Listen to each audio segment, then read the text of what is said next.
Hello, hello, hello. Welcome to Royal Sussex Live.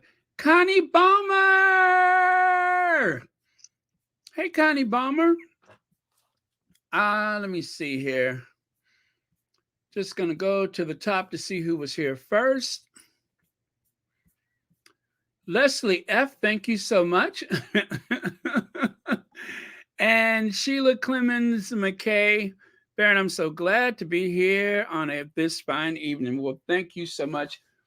And thank you for the membership to Royal Sussex. Hey, where's my bell? Oh, there we go. All right. What a night. What a night. Anyway, I'm going to skip any of the greetings just to get on with it because, we got a lot to cover.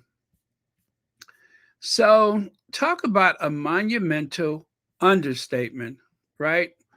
I said yesterday, well, I know that it's not without its risk, but if Endgame brings about or drags or exposes that institution, however I said it, I don't know my exact words. Maybe I said it in all those ways at some point. But if it exposes that institution, I am here for it. Well, I think that's exactly what happened. I think it really.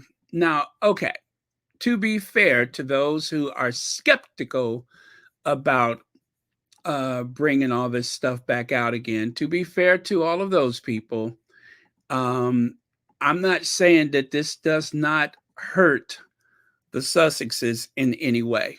It's hard to predict that at this point. So I cannot say, in all fairness, that this does not hurt. That remains to be seen. Only in that right now, they, of course, are, when I say they, the spin doctors, the tabloid reporters, the royal rodents, all of those people are working feverishly to blame the Sussexes, which really means what? They're trying to blame Meghan for it because none of this would have happened if it wasn't for Meghan. It always comes down to that. Whatever punishment there is for Harry, that is pretty superficial compared to what they do to Meghan or what they say about Meghan, which, of course, in some ways becomes very equal because it's if it injures one, it injures the other. And of course, because Harry loves his wife, he loves his family. It, you know, in a roundabout way, but at the same time, in a very direct way, it is just as painful for him as it is for her. But for us, I think we tend to see it as more painful for Meghan because the tabloids tend to make it about her. The hate campaign, the derangers, they tend to make it about Meghan when we know equally they are being injured by certain things. So the possibility of that because of this book um, does concern me. However, I'm still kind of glad that certain things are being brought up and certain things are being exposed that I don't think got enough oxygen the first time around. So, is it good to look back? Is it good to bring any of this stuff up again? Uh, you know, I don't know. I'm glad that certain things are being spoken about because I didn't think it got enough energy the first time around. But at the same time, I am still concerned because we know what the tabloids are capable of. Black Queen says, Baron, I know you are ready to drag that Rottweiler silky chicken. Wicked with Wicked Witch of the West. Um, maybe not so much. Maybe not as much as you suspect, but let's see how it goes. Stick around. Let's see how it goes. And thank you so much for the super sticker. But yeah, so let me just see what I got here because it was so much. And one of the things that was taking me so long is that there was a lot to go through. Just when I thought I had saw the last headline, there was another and another and another. I mean, to tell you, the tabloids are making a meal out of this.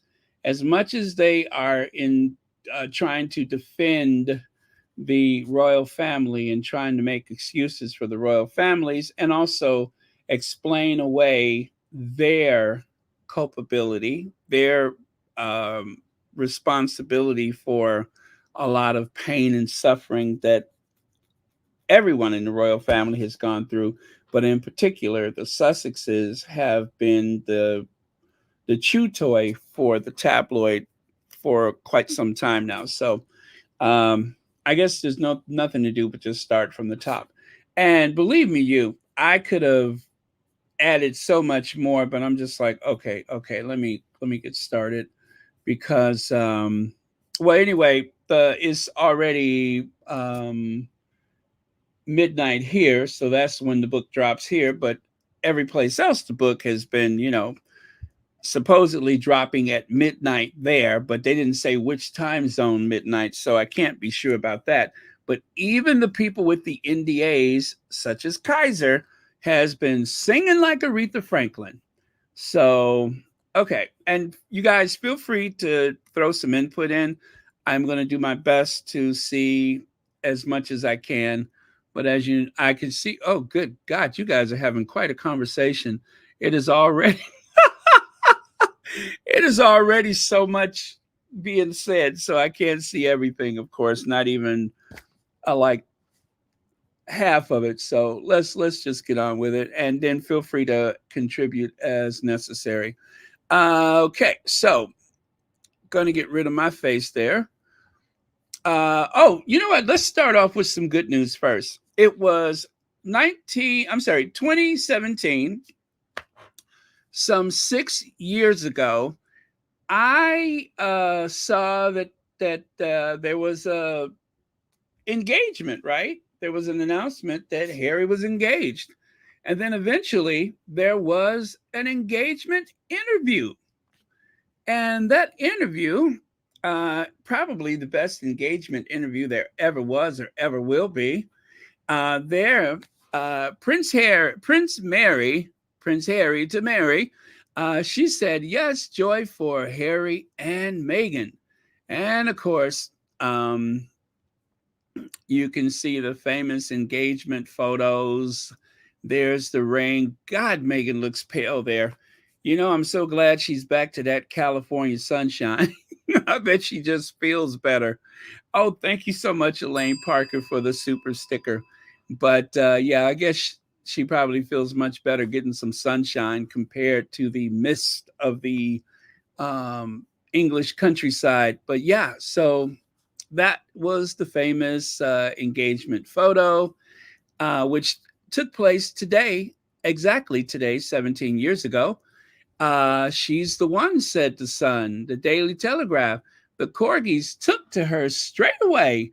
Prince Harry and his bride to be tell the story of their romance from a blind date and a trip to Botswana to proposal over roasted chicken supper. Wow, I'm so surprised I could see that. But yeah, that is what happened 6 years ago. And just think, they said it wouldn't last, right? And there we go. This, of course, is at the Sunken Garden at the Kensington Palace. And as you know, when I was at Kensington Palace, I was having a terrible time because I'm telling you, that is one of the most depressing places in the world. You just feel the ghost of despair every place you go. But in spite of all of that, I actually felt better when I got outside and I went to the sunken garden. Suddenly, I found myself available for dancing in the streets. I felt much, much better. So, to give you an idea of what it looks like, I'm so sorry I didn't think about this before. Let me see if I can quickly find that pic from the garden.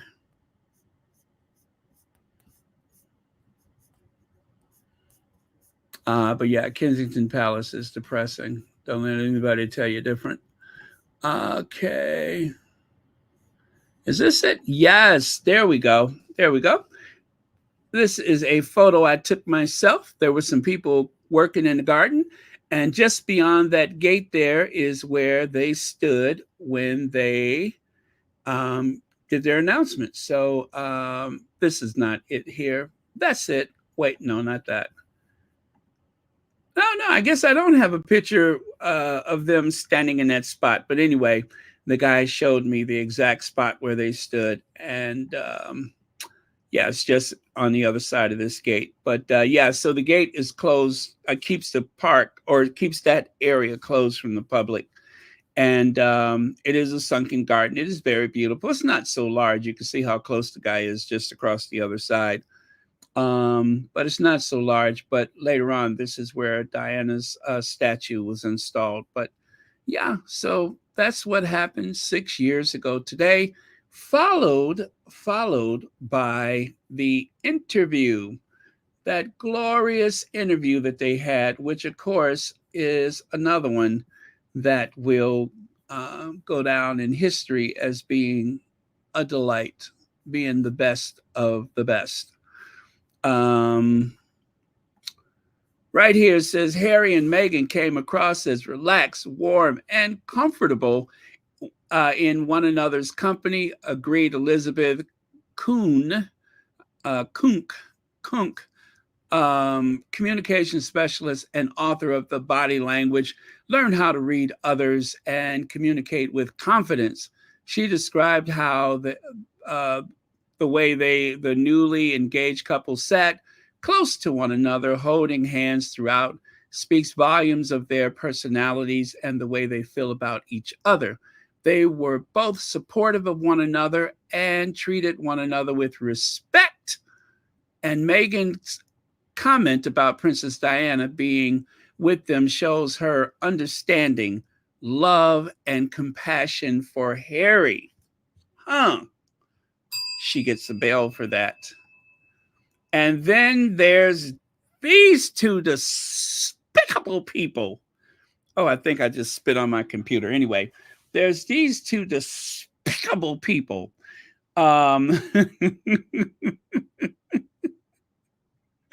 You know, I can't stand them. I just can't stand them. But anyway, there's that riffraff right there.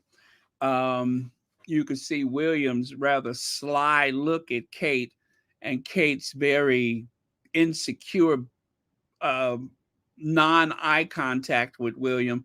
I mean, she's literally not making eye contact with him. What a shame. So you have this very charming, relaxed couple, right? Harry, of course, a little nervous as he should be because, you know, he understands what this means for the institution and how it will affect their relationship. But love is love. And then there's these two individual bumps on the log with their dull, idle minded, far away negativity and those glances of despair and disdain. And this was before the wedding. This was before the wedding, right?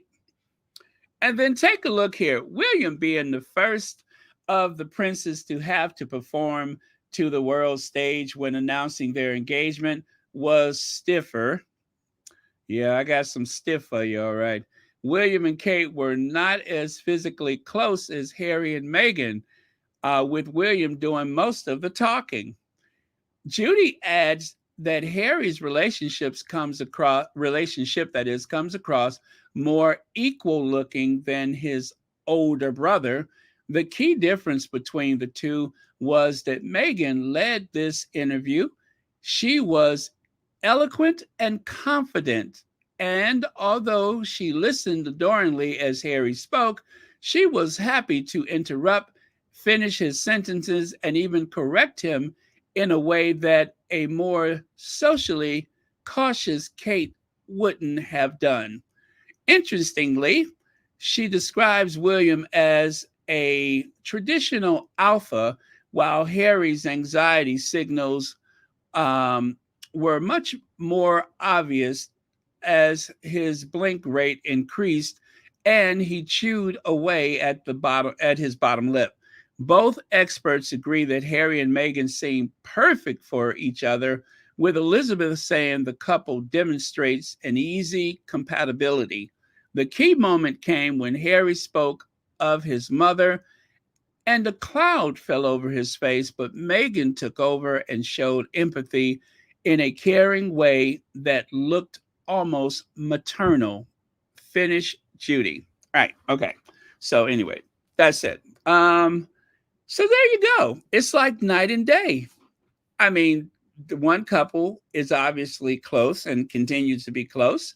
And with the other couple, well, there's space.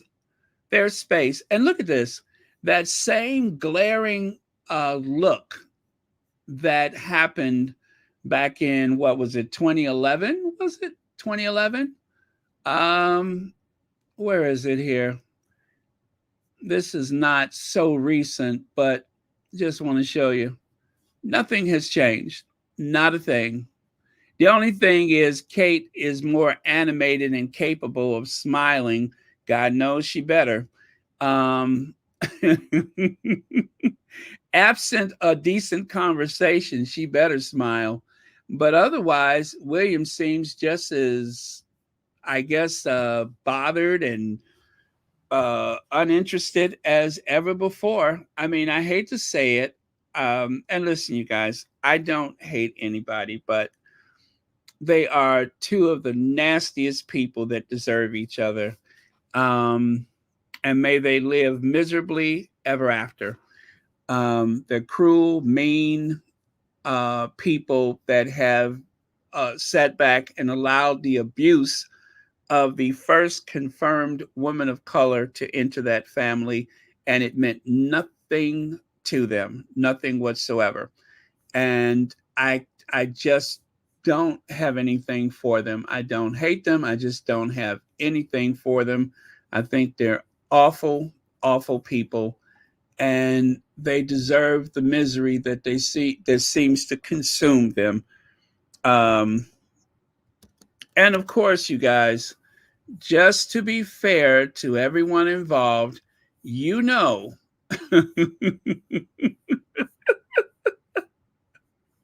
you know, and I know that you know that I know that you know that in these instances, we always have to reach out to Kensington Palace, you know, in a sense of fair play.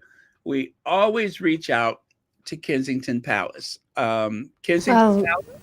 obviously, it'd be. I would love to have met her, and she's obviously she's an inspirational woman to look up to. Obviously, on to this day, and going forward and things. It is. It's a wonderful family. The members who I've met have achieved a lot, and very inspirational. So, Right. Yeah, I do. You do what, girl? What do you do? I mean, because you don't work. So what do you do? What do you do, girl? It ain't like you're working. So what do you do? Please tell us what you do. I do what? Or was that practice for the wedding day? I do. What? I do. In English this time. I do. Okay. Um so there you go. There you go. Not much has changed. The more things change, the more they stay the same. Let's see. Leg says, with alternates between a look of disdain, exhaustion. Yes, thank you. Thank you. Will alternates between looking disdained and disgusted. Thank you so much, Legs. All right. Uh, okay. So, uh, in the National, a Scottish anti-monarchy group has said that the news that King Charles' estate will transfer more than £100 million into ethical investment fund is nothing more than a PR exercise. That's right. It's just what they think is good public relations, but we're not fooled by it. Now, let's get on with Omid Scobie, our intrepid reporter. Omid Scobie, co author of the Finding Freedom and the author of Endgame. So there is, of course, Jason Knopf, Christian Jones, Simon Case. Now, we found out today that it was, well, maybe some of you all known it already, but this is the first I've heard it. This whole thing about Kate will be queen. Kate is going to be queen, and Kate is ready to be queen. Queen Catherine and all that kind of stuff. Apparently, it was Simon Case that instigated all that kind of talk. Queen Kate, Kate for Queen, uh, uh, all of that stuff. That was Simon Case's thing. Just like this new thing that they have going on, where William is a global statesman and coercing them into getting outside of their comfort zone. That seems to be something that was created by that guy from NBC. I forget his name, but that seems to be his baby, is to get them to dress like the Sussexes, and all of this stuff that has been grating on my nerves anyway, and I'm sure yours. But it's not your imagination. It is real. Let me show you what I'm talking about here. They say that this is Simon Case's touch right here. King and Queen, the new king and queen. I don't know what this must have looked like to Clarence House, but you have to admit this is quite pompous, and it seems to have been a conjuring. And I'm sure it wasn't just Simon Case. I'm gonna guess, and I'm going to allege that it was a bit of Jason Knopf's handiwork. But this was not by chance. Notice that it stopped. Notice that it stopped. Or have you noticed that you don't see these blaring, glaring headlines anymore? But this is what Omid was talking about in his book. This, a lot of these leaks and these weird, out of place, out of order headlines were coming from Kensington Palace. There, and so when Omid Scobie says in his book, which I have not read yet, that there seemed to be some contention between the two royal households. We have been saying this for a while. This is not new to the Sussex Squad. A lot of the stuff that's in the book is not a revelation to us. I'm just glad that other people are hearing it. And yes, it's not fair that they're going to try to spin it to some way, because they keep saying that Omid is a friend of the Sussexes, but he has a right to write a book, and it is not fair that they're trying to make it about Harry and Meghan. But if there's anything that's good that comes out of this, I am so glad that a lot of these truth bombs are coming out, and I say keep them coming. Keep them coming. Let's see here. Did I just see? Uh-oh. What did I do? What did I do? Okay, careful, Oh, there we go. That's what I'm looking for. So Helen Cole says Kate is a is a pole dancer in the kitty club. Thank you so much for that, Helen Cole. Uh, I'm sure you mean that figuratively, right? Uh,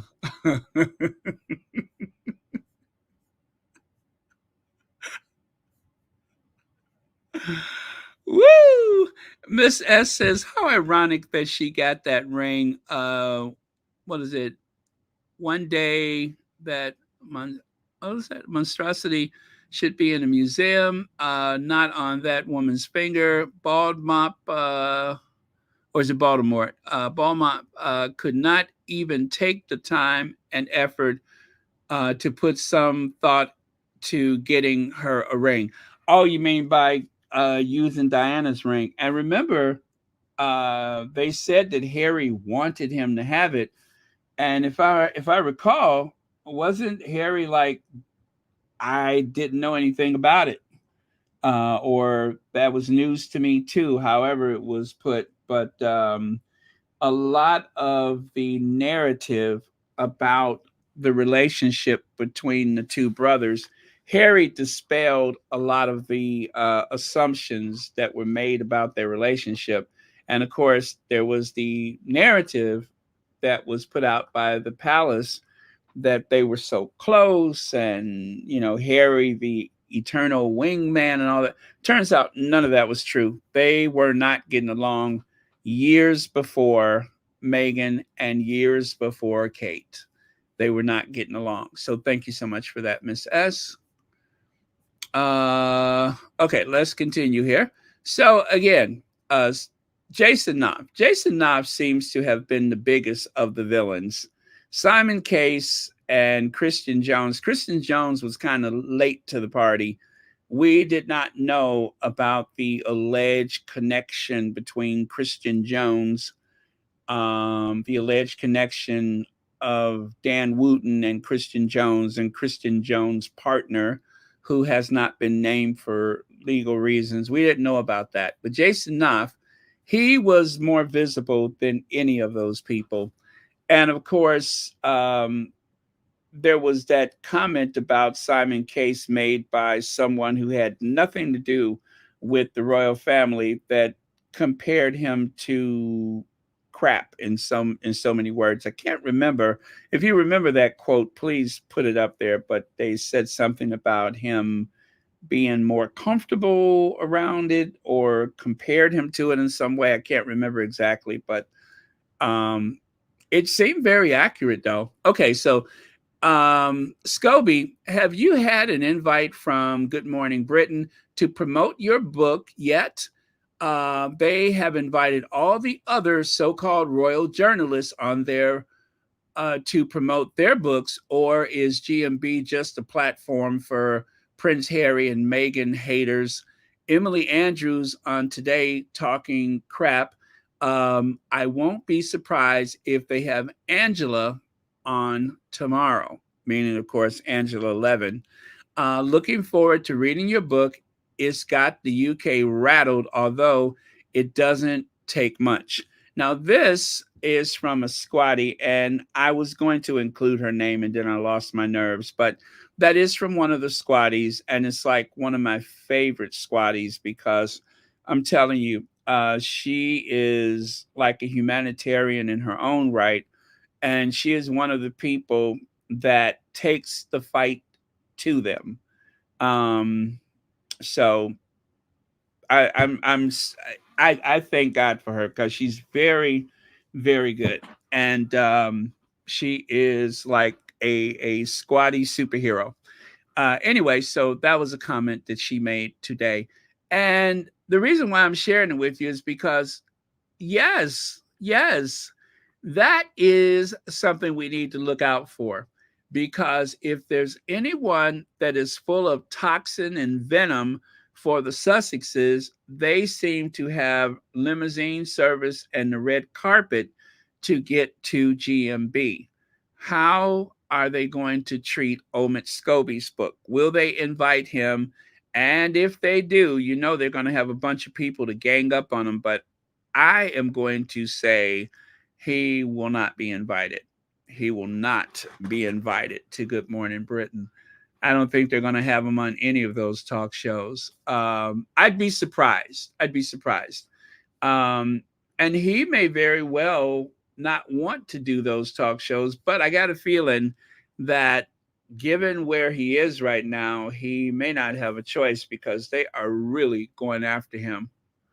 Um, Mildred, is it Chai or Chi? In life, we must never underestimate anyone. The royal family treated Harry and Meghan so atrociously with no mercy because they never thought they could get out from underneath them. Karma is a B word. Go, Harry and Meghan. Thank you so much, Mildred, for that. Um, I love it. I love it. Thank you very much. That is very, very wise. Tash Max says the Royal Rota are friends to the other royals and have used racist, xenophobic, classist, and misogynistic attacks on behalf of the royal family. Omid is just an ethical journalist. Big difference.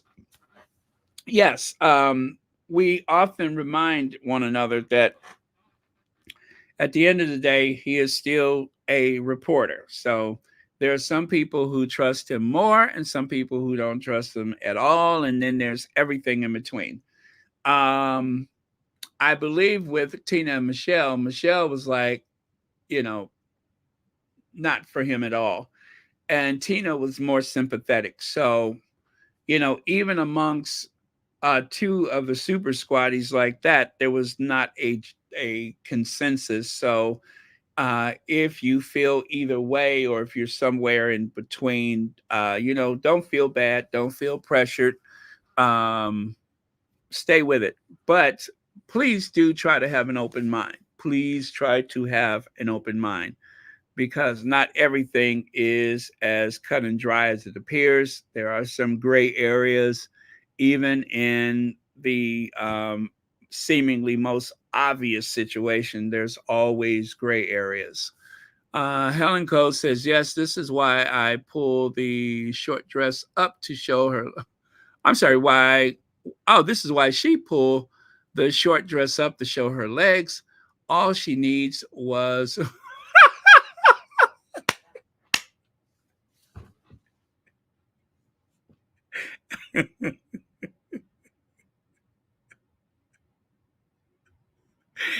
Helen Cole, is this something you want to say to us?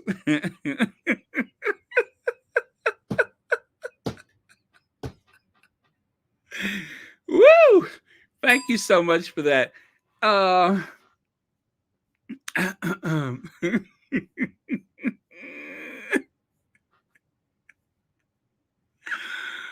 oh, I didn't see that coming. But thank you so much for that. You got my sad hurting now. Woo! Lord have mercy.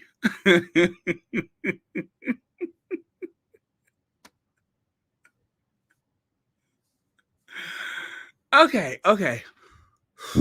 All right. Okay, let me keep this moving because I think I have quite a few slides. It's even broader than this. One of the big takeaways for me is how none of the left behind Windsors can manage their way out of a paper bag. None of them are capable managers. Now, that is a quote from Kaiser of Celibacy. Now, remember Kaiser because that's going to come in handy later.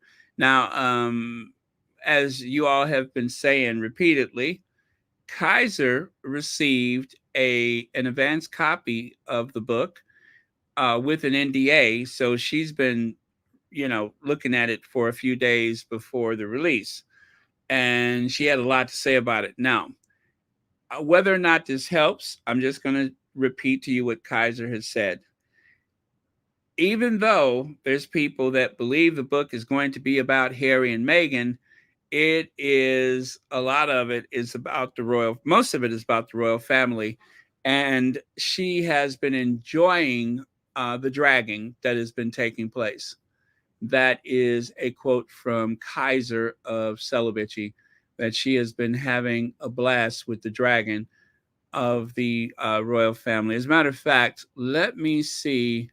I want to make sure I get that quote properly, and I'll tell you exactly what she said because let me see.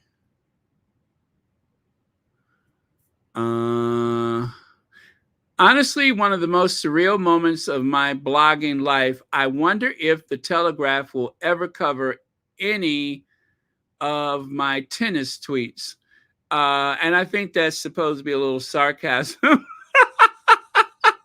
because they have been going after Kaiser. They are going after Kaiser. I don't know that I've ever have known Kaiser, and I'm sure it has happened. I don't know that I've ever known her to have been quoted in the or even mentioned in the tabloids, but they're on her like stank on Simon Case right now. Yes, they are. They're on her like stank on Simon Case. Pun intended.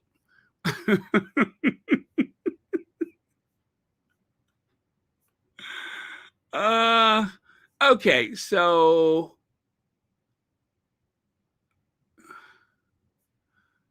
I'm not I'm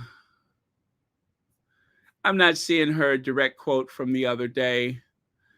It says, "Oh, here's one. Okay, I've finished skimmed in game. My mini no spoiler review is chapter 2 is one of the funniest royal takedowns I've ever read. There are many pieces of new gossip, but mostly is a richly detailed narrative about the institution uh, as antiquated, cruel, ridiculous, etc." So that's one of the things that she. Oh, and here's the one that I was looking for from November 25th. And a few hours ago, I signed an NDA.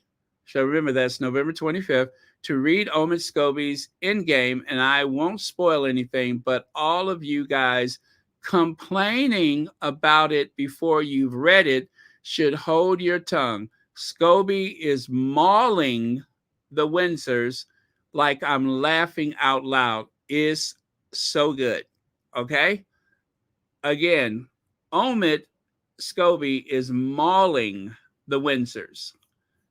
So even though we have been bamboozled by the tabloids to believe that this is all about the Sussexes, um, yes, they are trying to blame the Sussexes, but that is the lie that they tell.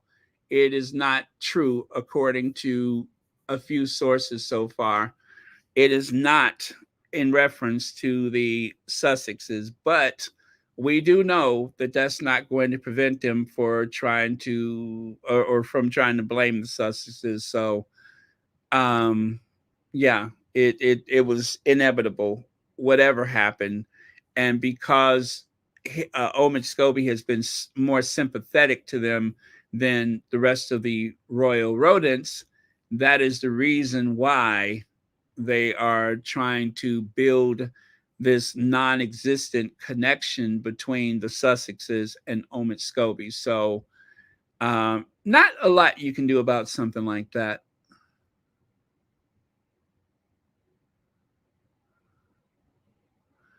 Ah, really? Where did you see that? Oh, do tell. Do tell. What a shame. Oh, no. Wait, no, now. No. No. No. No. That's too bad. Well, anyway, I guess he won't be able to write negative stuff about Megan anymore. Um, that's unfortunate for him. Um, that could be any of us, but I'm glad that it's not. I'm glad that it's just terrible. Um, very unfortunate. Um, let me see. Sad news today. Is that what that says? Let me see if I can find it, and then I'll share it with you. That's unfortunate.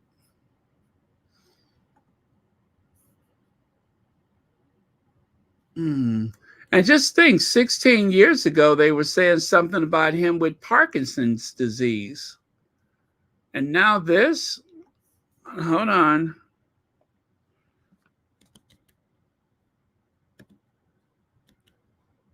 Um, well, okay, I'll take a look at that later, but that's unfortunate. Um, yeah, yeah, okay. That's ooh. Wow.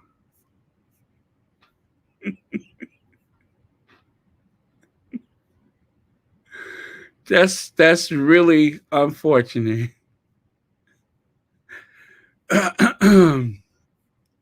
So, like I was saying, I'm torn up about that. More of this Good Morning America interview will be aired Tuesday.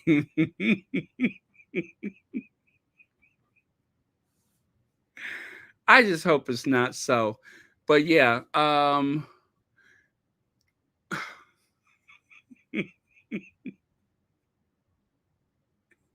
it's just so bad. That's all. I'm in shock. But more of this Good Morning America interview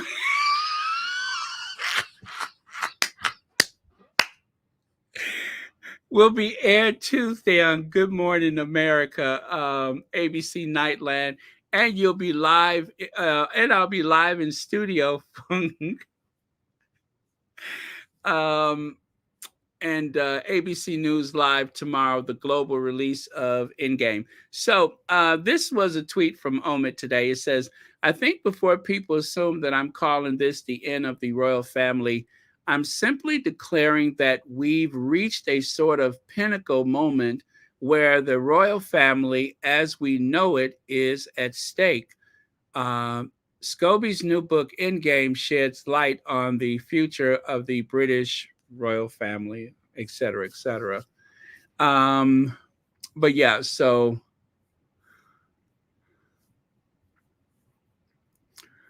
ooh, okay, y'all. I gotta stop looking at the comments because it seemed like it's going from bad to worse. So I'll still look occasionally, but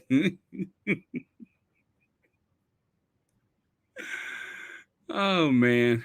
Okay, okay. What was I saying? Okay, so I have a sound bite to play for you. Oh Lord, forgive me. It's not that nice, you know. Okay, so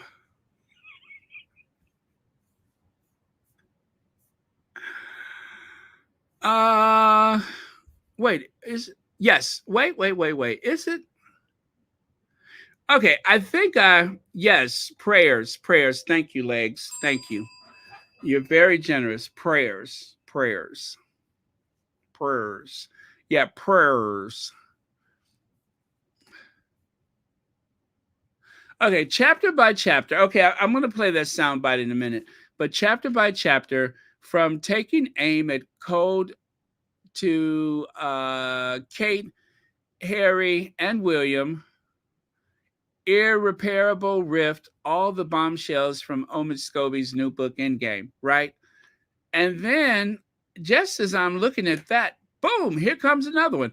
Omid Scobie's new book is branded vicious and poisonous as he claims Charles, Camilla, and William conspired to undermine Harry and Meghan and depicts royals as pantomime style villains. So let me tell you what I think about this. You guys, the invisible contract is real. The invisible contract is real. What these headlines are saying is what the tabloids want to say and have been unable to say. But anytime there is a book or someone big enough to vilify, like Omid Scobie, who is a known commodity in royal circles and to a lot of people who have watched Good Morning America, since they can paint him as a villain, since they can um, disparage him, and also they can try to gaslight people into believing that he is airing conspiracies and not telling the truth. It gives them cover to say what they want to say without looking like they're the ones that's picking on the royal family. Does that make sense? It gives them the ability to go after the royal family and blame Omid Scobie for it. But trust me and believe, there's a lot of people that are writers for the tabloids that if they were given the opportunity would say what Omid is saying and a lot worse. So I have been struck by some of the language that they have been using for that reason because I'm just like, I'm pretty sure if there was no invisible contract, they would say these things and a lot worse. But this gives them the protection. This makes it appear as though um I'm sorry, I just I know, Black Queen, you're about as torn up as I am, right? I tell you, since then, since that revelation, if true, since that revelation, I have been all over the place, literally. My face is red. My sides are aching. I'm distressed. I am very distressed. So, all right. So this, I'll do the sound bite now. So that slide was a little bit out of order, but let me do the sound bite.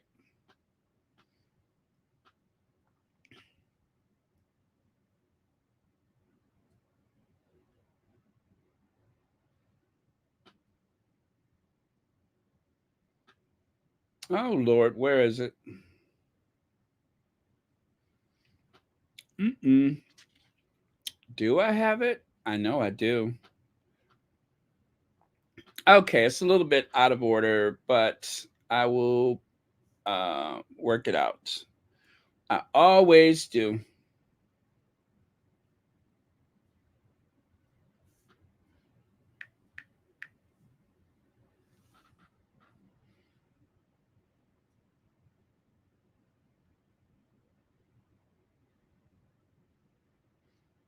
Oh wait, Omid Scobie is in the hot seat, y'all. Let me see. Wait, maybe I don't have it. Oh man, and it was good.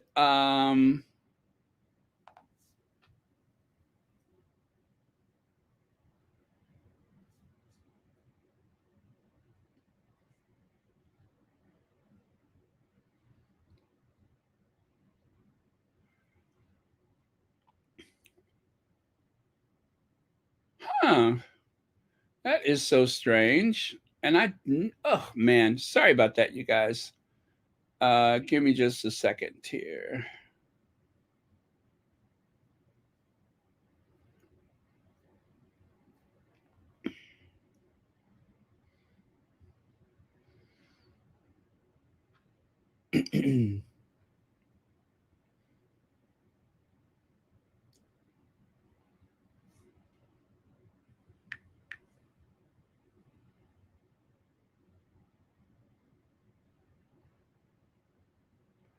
You know what it is? I think okay, Omid had shared something, but I think he deleted it. So that is why I don't have it.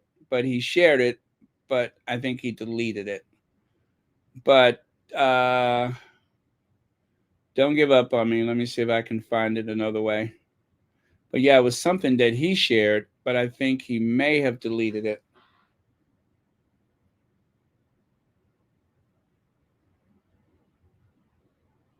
Omid, what have you done? I need that.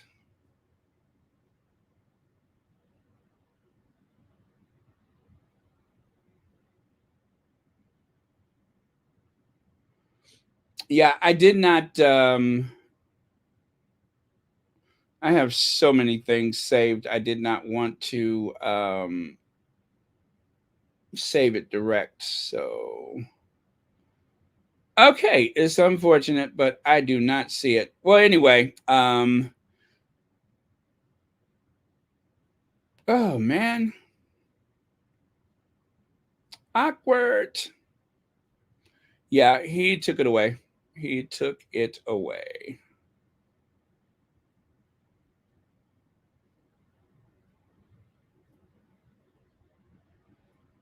Oh yeah, I see right here. It says post unavailable. He took it away. Post has been deleted. Okay. So anyway, it was just a soundbite of what he has here. Man, I wish I still had that. Now, see, that just lets you know that it was something juicy that he had to remove it. But, or did he remove it? It may have, I think it was ABC that removed it. Now, what could have been so juicy that they had to take it away? Now, see, that is why I should have recorded it and I did not, but I can see that it is gone. But I believe this is the one where he says he knows who said the thing about the race. I'm sorry, about the color of Archie's skin, but for legal reasons, he cannot say so. But yeah, this was the one where he said that he knows who says it, the two people who said it, and anyway, I just wanted you to hear him say it in his own voice. But unfortunately, they deleted that. Now, that just goes to I hope that nothing changes so much that the momentum of this moment is lost. I don't want that to happen because I'm having too much fun with it. I'm having way too much fun. But oh well, yeah. They pulled the plug on that one, you guys. Oh, Legs, you said, Legs says, I saw it on Good Morning America site 2 hours ago. I'm looking at their site and I don't see it. And I looked at Omid's site and they said that, or at least the one that I'm referring to, they said that it was deleted, that it wasn't available. And then when you click further, it says it's been deleted. So yeah, I can't find it on Omits and I cannot find it on Good Morning America. Go figure. So let me see. Let me go back here. Uh yeah. Man, they took that away. I couldn't believe it. Thank you so much, Legs. At least thanks for letting me know that it wasn't my imagination and that you saw it. That is so weird that they took that away. It wasn't even the biggest deal in the world. Oh, well, somebody must have got a call from the palace. That's the only thing I can think of is somebody must have got a phone call from the palace because they wouldn't have taken it down for no reason. Somebody got a phone call from the palace, and trust and believe they will do that. If it's something that seems detrimental, I think that that is the one thing that they are going to try to silence is the thing about Archie's skin color. That is something that appears to have been um, stressful for the monarchy. They don't want people talking about Archie's skin color. Huh? Ain't that a kick in the pants? Ain't that a kick in the pants? They took it away. Legs, if you can find it, let me know, but I don't think it's there. And that's what they don't want him talking about. They don't want anybody talking about that. Yeah, but that was it. That was it. It had to do with Archie's skin color. He said he knows, and for legal reasons, he cannot say. But he's supposed he's supposed to be on Good Morning America tomorrow. If he's not on, that will really let you know that the palace is upset. Yes, yes, thank you, Maya and Luna. Just like they did with the sick old man, Andrew. And Leg says, if I remember correctly, Good Morning America said that due to the laws in England that he could not name the individuals, she asked him if he knew who they were. Yes, yes.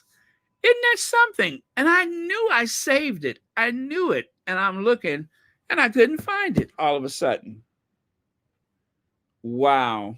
Now, see, that's why it is a good idea to save it. But I got so much saved that I have to really be sparse about how much that I keep on my hard drive because I got tons of things as it is. So, well.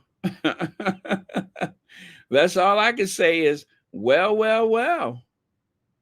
What have we here? My. Looks like somebody struck a chord. It looks like somebody has struck a chord all of a sudden.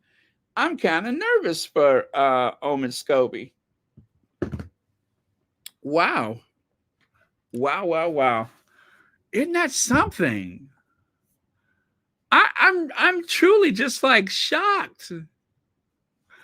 I'm truly shocked. It didn't seem like it was that serious. I just wanted you to hear it from his voice. But apparently it's not meant to be. Huh. I even checked a couple of the squatties that had shared it earlier, and it's not there. Ah. But he didn't name anybody. It was just like it was no more than any other little gossip. But you know what? That is the palace. That's the palace leaning on Good Morning America. And like someone pointed out, they've done it before. They've done it before.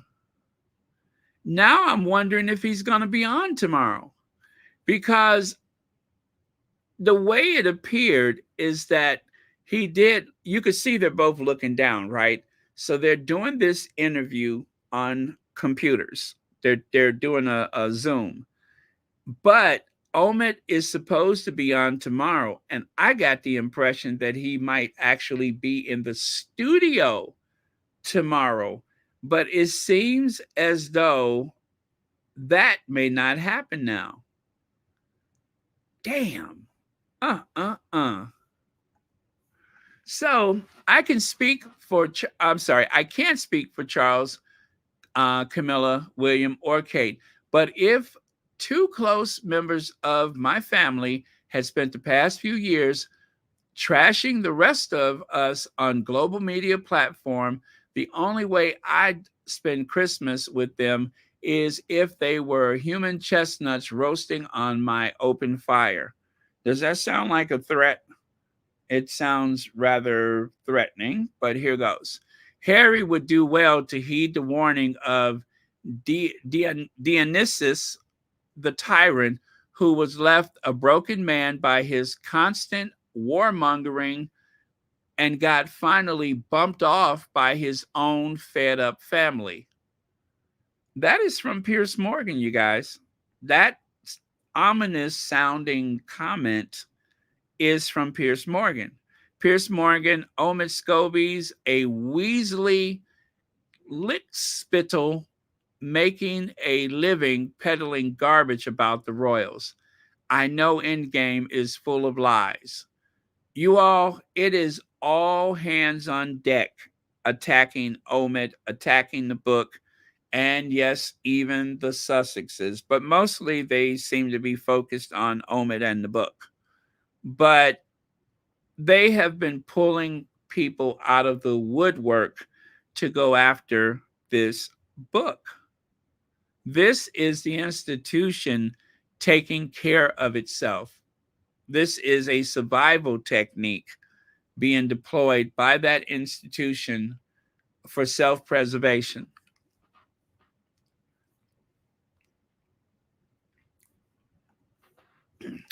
Now, just so you know, the character that he's speaking of, the elder, was a Greek tyrant of Syracuse, Sicily, and Magna Graecia.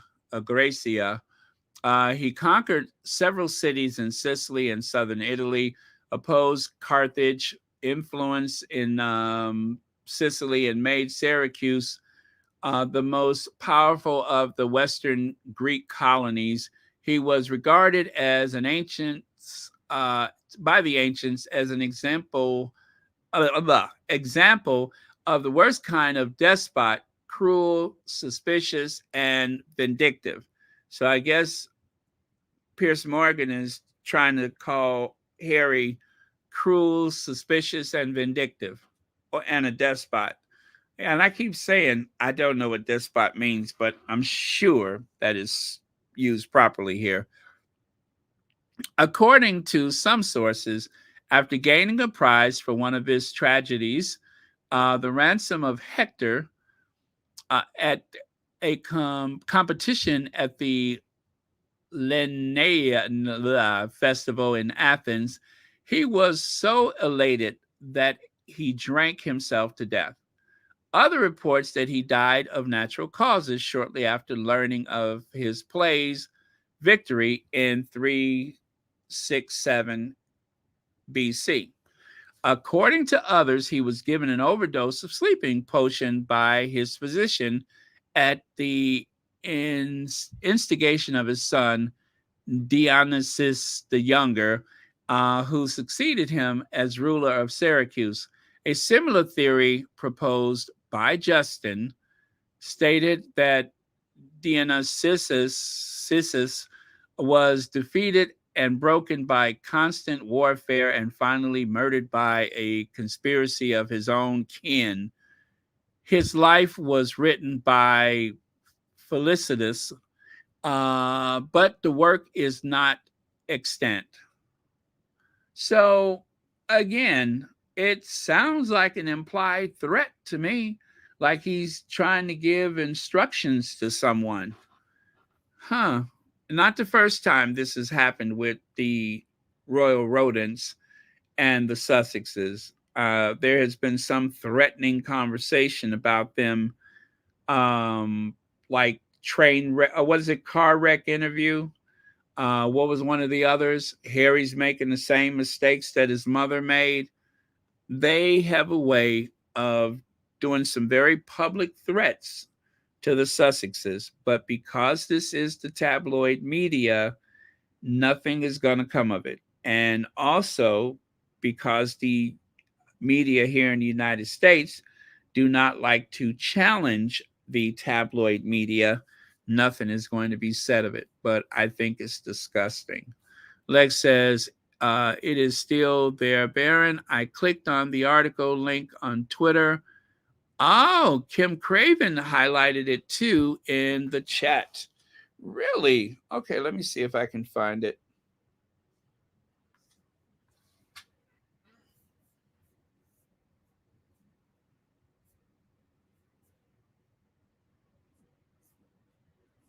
Let me see if I can find it.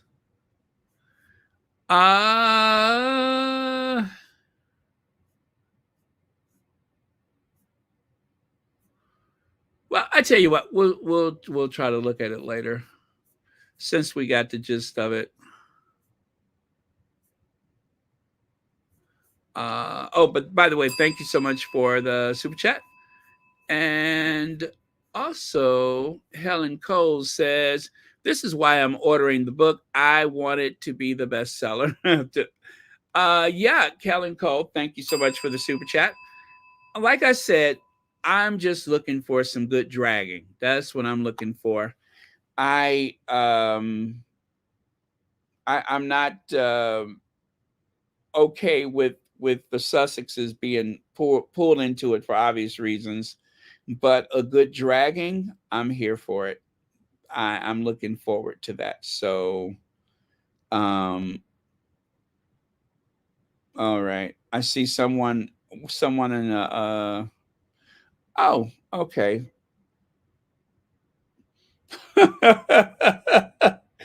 Oh, I got to save this picture of Maureen. Somebody made a funny picture of Maureen. I'm going to save that one. All right. So, getting on with it then. Let me continue. Yes, I'm kind of multitasking here. Guilty. Sorry about that. Uh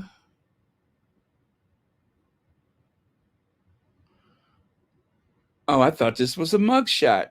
God, he looks terrible. What's his name? Lawrence Fox. He looks terrible. He looks like a villain. Oh my goodness. Oh, this was really good. This was really good. Did I save that one? I'm gonna save it.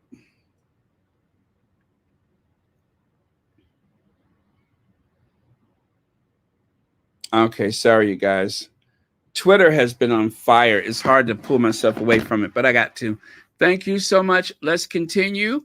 So the word lickspittle is one of my favorites in the English language. It's a derogatory medieval term first deployed in 1586 by a professor named John James Grinius, who wrote of flatterers, which is lick the spittle of Dionysus the tyrant, and said that it was sweeter than the sweet wine. So spittle, of course, meaning spit. I mean, yeah, spit, drool, spit. So licks spittle. He really had to go into the thesaurus for that one, I promise you. Lick spittle. The word licks. Oh, God, that's disgusting. Anyway, just to remind you guys, take a look here. Exclusive Camilla, very glamorous private party. Dame Judi Dench, Pierce Morgan, Claudia Winkleman, and Jeremy Clarkson join Queen Consort at star-studded Mayfair lunch as she proves Meghan isn't the only royal with pulling power. Now, the people that they named is supposed to show that Meghan isn't the only one that has glamorous friends. Of course, in order to get people to read it, they had to throw Meghan and Harry into it. But notice the date, December the 16th. That was that Christmas party that they had at Mayfair. It was around that time, actually, I think it was the very next day, that um, Jeremy Clarkson wrote that disgusting article about the Duchess of Sussex being paraded naked through the countryside and covered in feces or whatever. That was after this party. So, just to remind people, especially if you're new to the Sussex squad, these are the people that Jeremy Clarkson keeps company with. And even worse and more shocking, considering her position, these are the people that the Queen Consort keeps company with. And to date, there has been no official distancing of them, meaning Clarence House, the royal family, Camilla, from Jeremy Clarkson's comments. And Jeremy Clarkson has yet to apologize directly to Meghan. I'm not even sure that he apologized at all, but they, well, anyway, but I'm sure most of you know what I'm talking about. Black Queen says Baron Denise Marcus has, oh, yeah. Where did I miss it? Did I miss it? I'm sorry if I missed it. It's just that I'm doing some other stuff here. Well, if you can, share it again. And I'll try to catch it next go round. Oh, oh Lord. do. Okay. Let me scroll back and see if I can find it.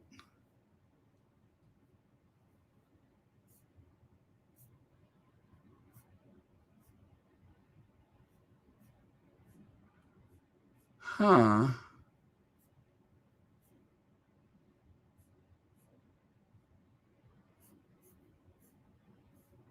Huh. I don't see it. I don't see it at all.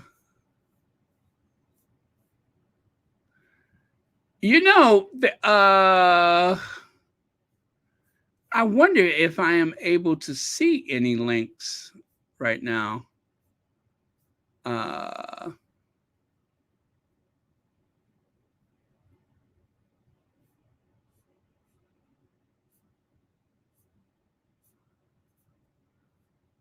but of course, the fact that they tried to hide it makes me want to see it that much more. Uh, oh, she didn't post it. Oh, okay. All right. No worries. All right. Okay. So, moving on. Let me keep this going. Still got a lot to cover. Piers Morgan, what a good king Harry would make. Sorry, William. So, to show you how Piers Morgan changes his opinion about things, or not his opinion, but he just kind of goes wherever he can kiss up. I mean, take a look at this. This was 2016, May of 2016. Piers Morgan actually wrote a beautiful article explaining why Harry would be a better choice for the throne than William. I'm sure y'all remember that. I made a video about that. And then at the end of the video, I say, hey, you guys won't believe who actually wrote this article. And most of you all were surprised that Piers Morgan had declared Harry the stronger person, for the more ideally suited person as well, for the what do you call it, the throne. But that was then, this is now. Seeing where we are now, I'm pretty sure that Piers Morgan will distance himself as far away from it as possible. And now, of course, it's totally different. You can see right here, Piers Morgan pictured with Jeremy Clarkson, who was also at that Christmas party in Mayfair, a way of saying thank you to the press, something that Camilla has done repeatedly in the past year or so. And also, there's Rupert. That is not my behind. That is actually my chin. Murdoch. Right. That is not my wrinkled behind. That is my crater like chin. Murdoch. Okay. So, let me see here.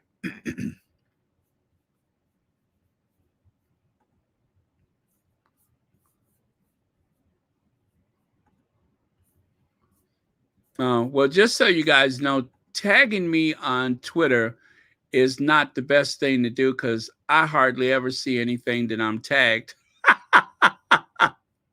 I hardly see anything that I'm tagged on Twitter. I hate to say it, but I rarely look at those. So the inbox is probably the best place to put something because the tags, I can never seem to find those things. Sometimes I look at a tag that someone has posted a while ago, and it's funny because it turns out that it was probably a troll that had put something rather offensive, and I may not have seen it for 2 weeks. So, just so you know, if you guys ever want me to see something, putting it on Twitter is probably the worst place to, unless you put it in the inbox. That I will probably look at because I don't get a lot in the inbox. But tagging me, not so much. Not very helpful for me. Okay. Ooh, But it's some juicy stuff on Twitter, I tell you. I cannot wait to get back to Twitter.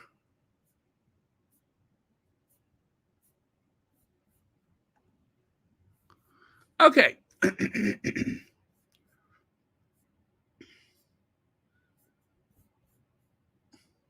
And all right, so take a look here. This was obsessed Pierce Morgan, who liked Meghan, and then he didn't, mostly because Harry told Meghan, don't ever talk to him. I suspect. I don't know that to be true. But also, Pierce Morgan liked Harry, and then he didn't. And this is one of those paintings, not paintings, but it's a photo, it's Cold War Steve reimagined an old painting where there's some figure leering over a woman on the train, and she is kind of grabbing her carry-all, her bag. Well, at least she has pulled it closer to her, and she looks uncertain because she doesn't know what this weird person's notions are, right? Well, very famous painting, forget the name of it, but it, that obsession that he has with Meghan, you can see why he would create such a thing. So interesting. I like Cold War Steve, and of course Steve Schmidt, the American reporter. One day, Steve Schmidt just decided to give it to Pierce Morgan, double barrel, and said what a lot of people should say but are hesitant to do so. The British media and royal correspondents are in the access business. The royal family and British media are codependent institutions. That is Harry and Meghan fundamental point. They always draw the low card in the shuffle. By the way, the palace, what is it? Is that by the way? No, not by the way. The palace and the British press. So betrayal is the core of the Harry and Meghan story, but betrayal belongs to the royal family who wouldn't defend them, as well as the grotesque Thomas Markle, Meghan's father, who sold his daughter out for 30 pieces of silver to the British press. That's what Steve Smith said here and there. So cheers to him. I like him anyway. He is a Republican, but he has, since Donald Trump shifted some of his opinions that have become more liberal sounding over time. So, yeah, I like Stephen Schmidt. Oh, between. Okay, between. Thank you. All right. So, and this is Celibici. This is another article from Celibici. Queen Camilla thanks Piers Morgan for his attacks on the Duchess of Sussex. November 27th. So she is actually reminding us what I just mentioned before. Piers Morgan appeared outside the gates of Kensington Palace. A couple years ago, he did that. He appeared outside the gate and he posted that some senior member of the royal family thanked him personally for defending the institution, right? And some people thought it was Will and Kate because he's standing next to Kensington Palace gates. But as we noticed, he was at that party. See, I don't know that there's any relationship at all between Piers Morgan and the Cambridges, although he doesn't say anything bad about them anymore.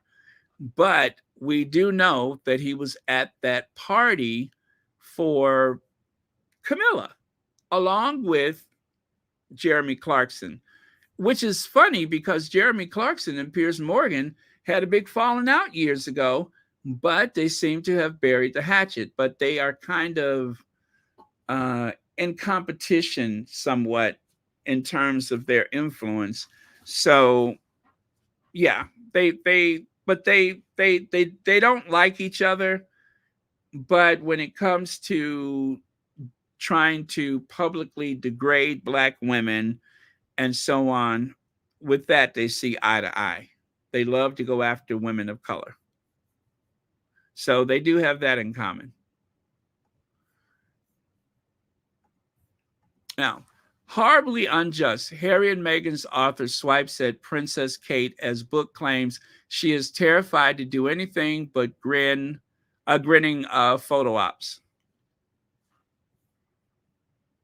Okay, what did he get wrong? What did he get wrong? That she's terrified to do anything more than grinning photo ops.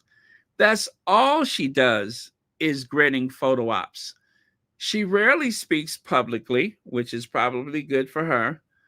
Um, she goes to these baby banks, food banks, and some of everything else and takes nothing but greetings.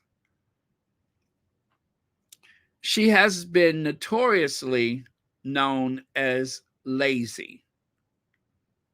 So the grinning photo ops is about all she's good for. They are bothered that Omid is drawing attention to it.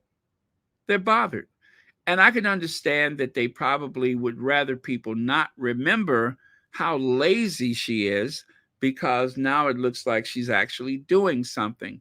But the truth is, she's only just started working after being around that family for 10 years, no, 20 years, 20 years, and being married into the family for 13 years. She only started doing stuff probably 2 years ago. Yeah, probably 2 years ago is when she started trying to do stuff, trying to look busy. And the busiest that she's ever been, and I do mean the busiest she's ever been, is since the Queen's died. She has really had to step up. Now, let us recall, do you all remember the article that was in the Tatler, Catherine the Great? And the article was written by someone who had been given approval to write the article. And the article was Kate's words, I believe, saying that she felt tired. That was her words, tired. And she was a bit overworked. And it was all an appeal to people to understand her fatigue because Meghan and Harry aren't there anymore or whatever. But it backfired dramatically, just like when Kate was on television the other day asking people to dig a little deeper to support a charity. Whether or not you feel that way, you are not the one who should say it. You're not in a position to say it. You're not able to be tired because you have a staff of people to do everything for you. So how are you tired? You cannot ask people to donate things because you are married to a $1 billion fortune in a family that has maybe tens of billions of dollars of value. You're not the person to do that. And so when that does happen, every time that happens, the first thing they do is blame other people. Do you all remember the other day? I think it was, oh my God, who wrote that article?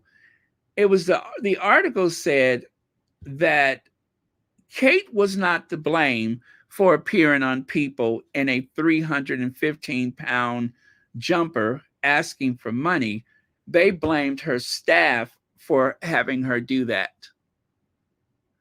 That just happened the other day. And every time she gets something wrong, they blame the staff. If it was the Sussexes, they don't get a free pass. William going and standing in polluted water in New York instead of standing in even more polluted water in the UK, I mean, literally feces rolling past, They blame his staff. They don't blame him for being stupid. They don't blame her for being stupid. They blame the staff. Is it any wonder, and this is something Omid pointed out in his book, is it any wonder that Kate has gone through what, 5 secretaries, and how much time was it? Is it any wonder? Or was it secretaries in, what is it? Was it 5 years or was it a year? 5 years, right? No, she's gone without one for a year.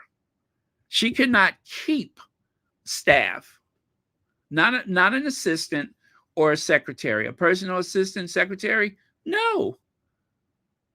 And maybe that's why, is because they blame people when she does something stupid. But she's the English Rose. She can never be found culpable or responsible for anything. And that is what this book is exposing.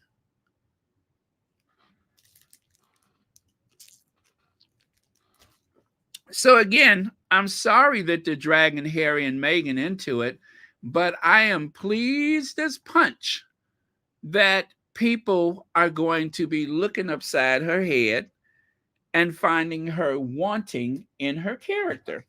I'm sorry. I'm happy about that. How many times have we heard them going on and on and on about the Sussex's staff at the Archwell? How many times? Every time somebody leaves Archwell, every time they hire someone, and just like when they let a few people go at the Better Up, they blamed Harry for it. They said if Harry wasn't making, they don't know how much money Harry makes. If they wasn't paying Harry so much money, they would be able to keep those people. But when it comes to the Cambridges, it's always a sympathetic stance. There's always a different tune for them. You cannot say anything critical about Kate Middleton, which is such a difference from how they used to talk about Waity Katie. I have shared a photo of Kate Middleton on a yacht where she was said to have been very popular with businessmen from all over Europe. That didn't come from the Sussex Squad. That came from the Daily Mail. But now they wouldn't dare say something about Kate, the yacht girl.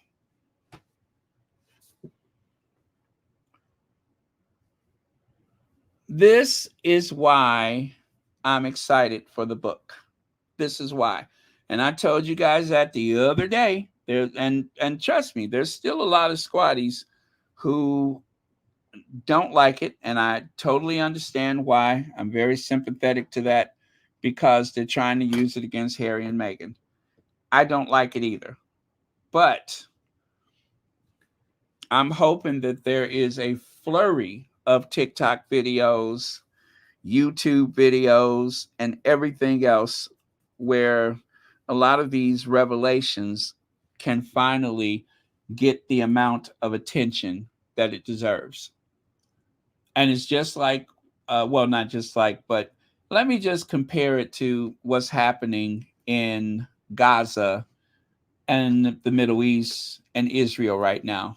Topics that we never thought would be casually spoken of for fear of retribution has become commonplace now.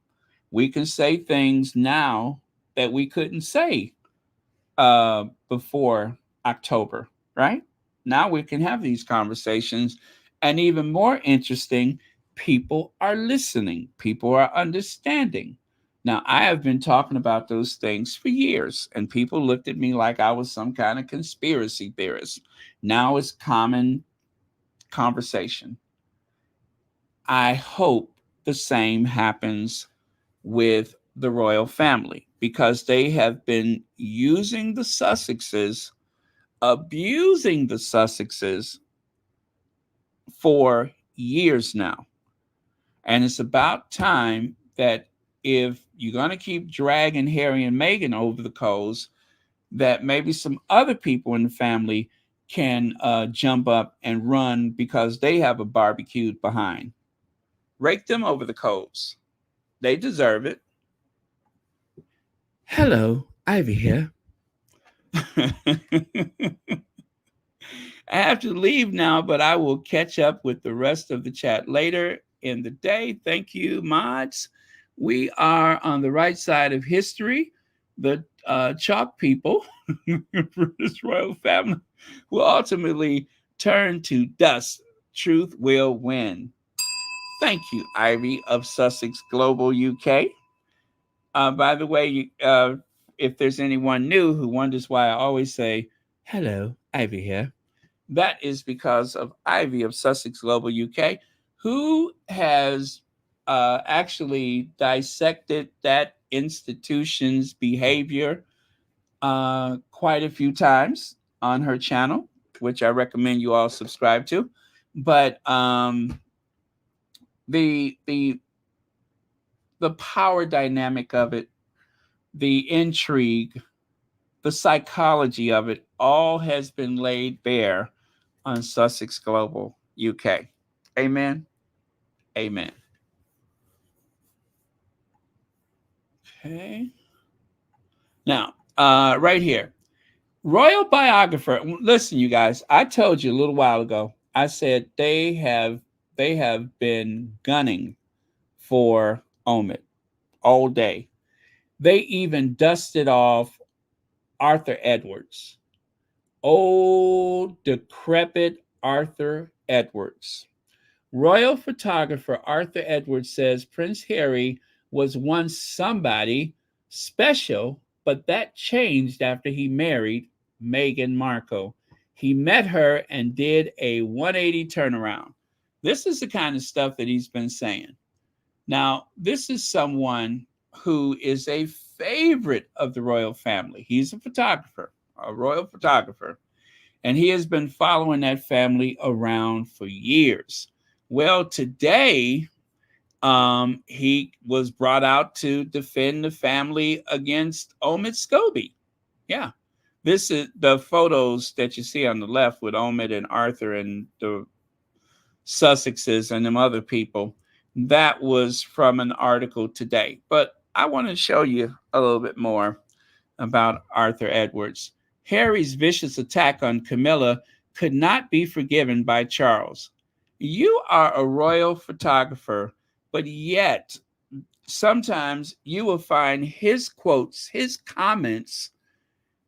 He even makes appearances on talk shows so that he can go after the Sussexes. This is something that he's never done before Meghan married into the family, but now he has become a fixture on the talk show circuit because he will go in there and say whatever it is his bosses tell him to say. And when I say bosses, I ain't talking about the Sun. I'm talking about the royal family through the Sun newspaper. He will make these appearances. Arthur Edwards, let me see. Oh, yeah, the king has finally responded to, by taking away their grace and favor home, Frogmore Cottage, which was given to them as a perk of their job yesterday. It was given to them as a wedding present from the Queen. It wasn't a perk of the job. It was given as a wedding present from the Queen. And Harry was paying for it. It wasn't just a perk, it was paid for. And furthermore, Andrew ain't doing nothing right now. But is he evicted from his perk house? Has Andrew been evicted from his perk? And what about the York sisters? They still have access to perks. Anyway, more about that horrible Arthur Edwards. Oh, Eva Berglund, thank you so much for the super sticker. And thank you so much for being here tonight. Greatly appreciate it.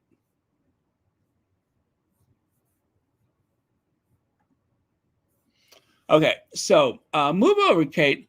Camilla is the new queen of the high street. Wait a minute. Is that one him? Oh, sorry about that. Oh no, not that one. Oh, this is what I was looking for over here on the right side.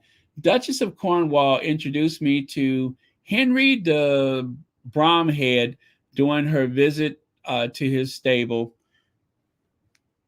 Actually, I don't think I needed this slide. Oh, this is what I'm looking for. I'm sorry. I used the whole slide, but I was just trying to get to that part right there. Royal photographer stirs controversy by claiming Camilla is nicer than Princess Diana and easier to get on with. People's memories are slipping rather. Princess Diana is still one of the UK's most favorite royals. So as I've said so many times, a lot of people are not going to read the articles, but that's not the point. The point is the headline is part of the programming that the institution and the tabloids are using to remove, erase, and of course, to disparage Princess Diana's memory. And now, someone who made a lot of money taking photos of Princess Diana, Arthur Edwards, for the past few years, has targeted Diana's memory. And this is one of the glaring examples right here. He says Camilla is nicer than Princess Diana. That's Arthur Edwards. That is Arthur Edwards. How about this one? Photographer lets slip what miserable what miserable Sussexes are really like. Arthur Edwards, who is a photographer with the Sun. Let me see, what's the date? That's March. Oh, this must have been close to the Oprah interview. No, Oprah interview was 2001. So this was a year later. A royal family photographer has lifted the lid on what Prince Harry and Meghan Markle's true personality is like, claiming they are miserable. So, part of the crowd of people that wants you to believe that the Sussexes are having a horrible time in Montecito, living in a 100-room mansion with 25 bathrooms, a jacuzzi, and a room for a pony. They are just miserable. I don't even get me started with the tea house, but they're miserable. And again, Arthur Edwards is a photographer, but yet they quote him like they would quote any other royal rodent. And now they are using him to go after Omid Scobie's book. Harry couldn't leave a reef at the cenotaph, but look at Arthur Edwards. Our readers will always remember them. The Sun. He is laying a reef for the Sun, for Rupert Murdoch's Sun newspaper. He's laying a reef for the Sun at the cenotaph for Remembrance Day. This was, I think, last year. Arthur Edwards has been recruited on behalf of the Sun to place a wreath at the cenotaph on Remembrance Day. This is what the Sussexes have been up against. And this is the most despicable and most disgusting thing was this. And he's proud of it. Arthur Edwards photographed a 19-year-old Diana Frances Spencer, Lady Diana. He photographed Princess Diana like any other paparazzi would. And he noticed that the light was pouring through her dress. Now, Diana was not so close to her mother, and even not that much close to her stepmother. So she was a naive young girl, and so she's not layered like she should have been. Or maybe it was just hot that day. I don't know. But Diana, working at a kindergarten or nursery school or whatever, that's what she did for work. Even though she was the daughter of the Earl Spencer and should have known nothing but a life of privilege, um, she just had a job working with kids. She loved kids.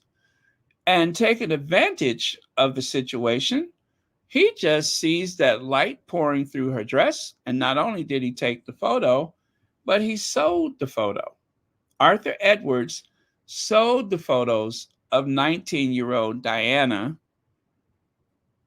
to the tabloids. Nice guy, right? And who does he work with time after time? Charles and Camilla.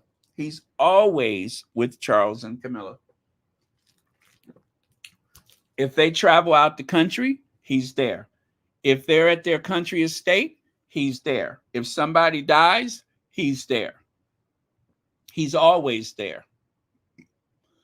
And so part of his job is not just a photographer, but now I suppose, I don't know if he ever writes, but comment, you cannot shut this old thing up. You cannot shut that pie hole for nothing. Omid Scobie's new book is branded vicious and poisonous as he claims Charles, Camilla, and William conspired to undermine Harry and Meghan and depicts royals as pantomime-style villains. I think I shared that already. Right here, Omid Scobie accused Prince Edward and Sophie of royal screw-up and claims their remarks in the wake of Harry and Meghan's Oprah interview made them seem casually bigoted. Well, that was because, let me just during the June 2021 interview with the Telegraph, just days after Meghan and Harry's bombshell interview with Oprah Winfrey, Prince Edward and his wife Sophie, the Countess of Wessex, shared a laugh over Harry and Meghan's controversial Oprah interview. Speaking in their first major interview since they married in 1999, the couple jokingly asked, Oprah who? And what interview? When quizzed on whether they watched Harry and Meghan's bombshell sit down with the U.S. chat show hosts, if you were not into chat shows, there's no reason why you should know who she is. Certainly not this country. Anyway, Sophie said. So it was very dismissive of Oprah Winfrey, who was at Harry and Meghan's wedding, just like they were. But when they said that, it kind of made them look like they were kind of giving shade to a very important American who just happens to be African American. And some people accused them of being racist. But Omid has claimed that the comments about the world's most famous black woman and one of the biggest faces in entertainment made them seem stuffy and tin-eared at best and casually bigoted at worst. So yeah, it was very clumsy. It was very clumsy. It was very tacky. I'm not going to say it was altogether racist, but it was tacky, and it was very insensitive. Again, just like I said with Catherine not being the one to ask people for money or to show up empty-handed. If you are part of the royal family, right, and someone asks you about an African American woman who happens to have been, more popular than his granny on some occasions. As a matter of fact, there time and time again, when they ask who's the most admired woman in the world, there were several years that Oprah Winfrey was above the Queen. I repeat, several years, Oprah Winfrey, Michelle Obama, Hillary Clinton, among other people, always rated above the Queen. I don't think the Queen had ever taken top billing or even close to the top until she died. Other than that, she was not rated as the most admired woman in the world. A matter of fact, I have the statistics somewhere, but that didn't happen until she died. So, um, again, if they're speaking about Oprah Winfrey and you say something like that, Omid is absolutely right. It makes you look mildly bigoted. That was offensive. That was absolutely offensive. You wouldn't joke about certain people, but you joke about Oprah Winfrey. Now, Oprah Winfrey is not the president of the United States, but then again, Camilla, the queen consort, went around telling everybody that the president of the United States farted.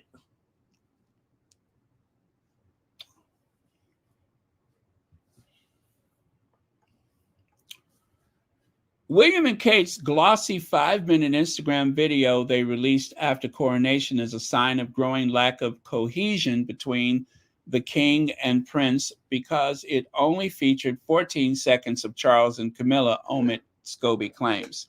Well, if you all remember, and I don't know that he put this in the book, but I'm just going to remind you, King Charles III's angry coronation after Prince William, I'm sorry, angry at coronation after Prince William and Kate Middleton's mishap. They were late. They were late because they were filming that video. They were dressed up in their garter robes, right? Those are the robes that they wore to the coronation. Those are the same robes that appeared in the video that came out later that featured only 14 seconds of Charles and Camilla. That's why they were late. They were busy filming. You know, that thing that they kept accusing Harry and Meghan of doing too much? That's what they were doing. Again, thank you, Omid. Leave Kate alone. Omid Scobie is branded nasty and disgraceful over his unfair attacks. I think I did this one already. Kate, as royal experts defend the Princess of Wales after he claimed that, oh yeah, this is a different one, that she is cold and ignored Meghan's cries for help. Okay, again, I'm not going to go too far into this one. I'm glad it's out there. I'm going to keep moving. Omid Scobie claims he knows identity of royal who commented on Archie's skin color after exchange of letters between Meghan and King Charles and calls rift between Harry and William irreparable. So Omid Scobie today claims letter between King Charles III and Meghan Markle. Okay. Let me see. That's in my way, but that's okay. I'll do it from here. Between King Charles III and Meghan Markle reveals the name of the two people who allegedly commented on Archie's skin color. The royal author, whose new book, Endgame, comes out at midnight tonight, said he could not reveal the identities of the two people for fear of legal reprisal in the UK, but he said letters were exchanged between Charles and Meghan following the allegations in the Sussex's bombshell interview with Oprah Winfrey in March of 2021. In an interview with ABC's Good Morning America broadcast today, Mr. Scobie was asked whether he knew who made the comments about Archie's skin color. He said, "I do know who made the comments about Archie's skin color. The names were mentioned in a letter between Meghan and Charles that were exchanged sometime after the Oprah interview. We know from sources that Charles was horrified that that's how Meghan felt. Those conversations were, and that he wanted to sort of, as a representative for the family, have the conversation with her. And it is why I personally think they have been able to move forward with some kind of line of communication afterward, though they may not see eye to eye on it." So that is probably what, yeah, I guess that's what we were missing from earlier. Let me take a look at a couple of your comments here. Let me see. Sharmila Arnan says, where are all these people when Duchess Meghan was thrown to the wolves? Oh, I'm sorry. Where were all these people when Duchess Meghan was thrown to the wolves and she had her miscarriage because of it? That's a good question. That is a good question. Where were they? Where were they? For the most part, people would not speak about it. And you know what? If you guys can stick around to the end, I'm going to share something with you that I had found just before I started. Yeah, I'll share it, and maybe that'll shed some light on what you just said. Okay. All right. Omid Scobie, William and Harry's rift was widened beyond repair by Cabinet Secretary Simon Case.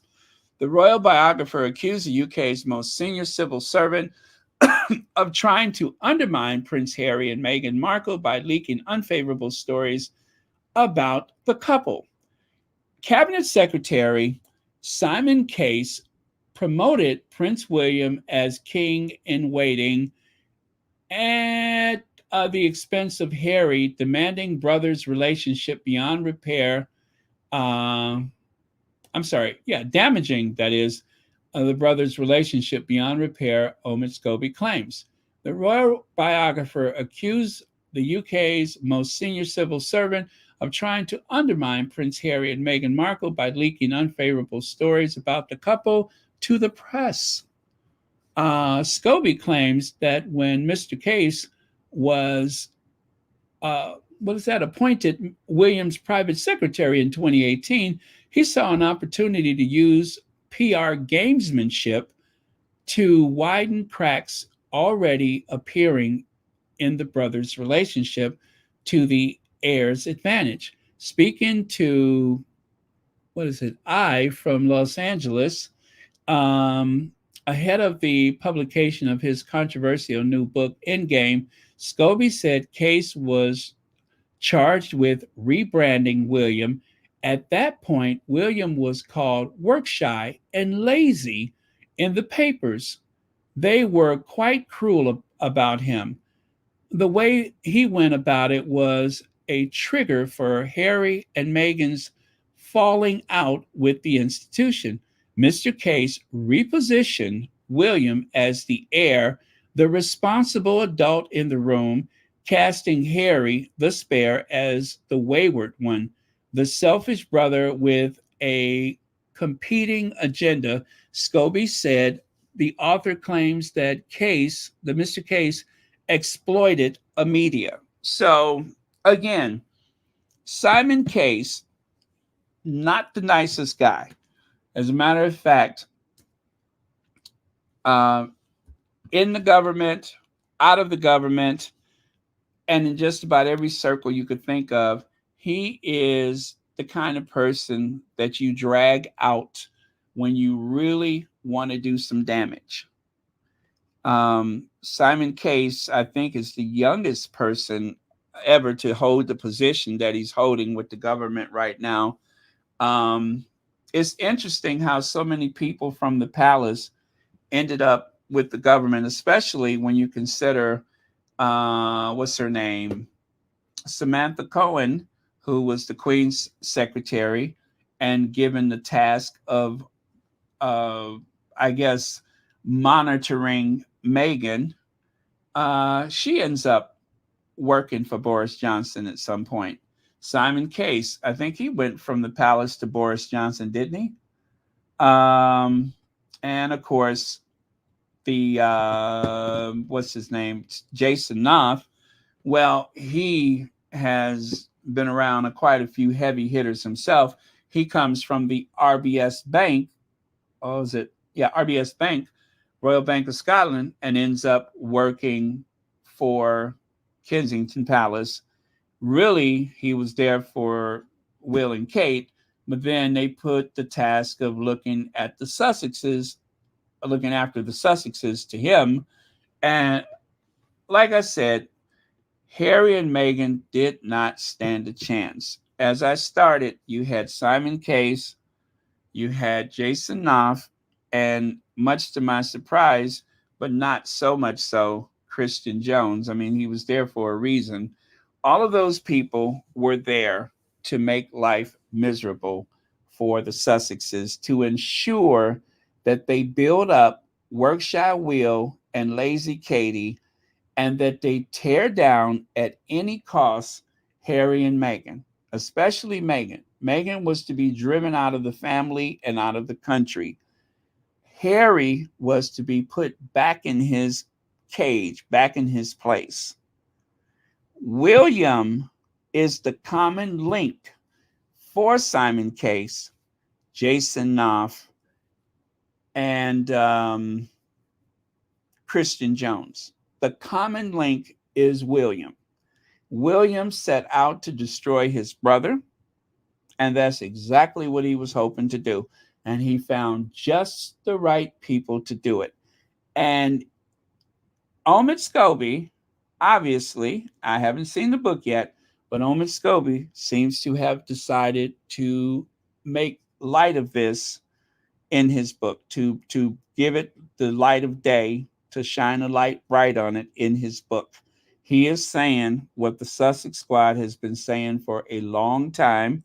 He's saying what Harry has been saying since Spare, since the Oprah interview. There has been constant leaks. There have been constant leaks from Kensington Palace. And this is just another reminder of the source of the trouble with the Sussexes and the rest of the royal family. And I believe Omid Scobie is quite right to put the burden of this on William. There's a lot of things that Charles and Camilla is responsible for, but when it comes to that part of things where Harry's relationship with Meghan seems to have been a tremendous problem, that comes from William. And I believe in some situations, Charles was likely following William's lead. Not to say that Charles needs much provocation to do something stupid and irresponsible, but William is a bully. William is a bully. William was incandescent with rage at the Sandringham summit. And Charles, I believe, this is my opinion, Charles, just like the Queen, knowing that this is my heir, decided it was easier to go along with it than to challenge it. I believe that the stripping of this and the no half in and out, I believe that was a punishment from William. The same William who told Harry, you better shave your beard or else I'll do it while you're sleeping.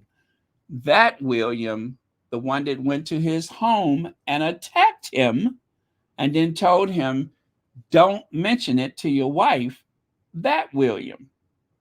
So while William is trying to become a global leader and elder statesman, while he's trying to get young people on his side, I am so glad.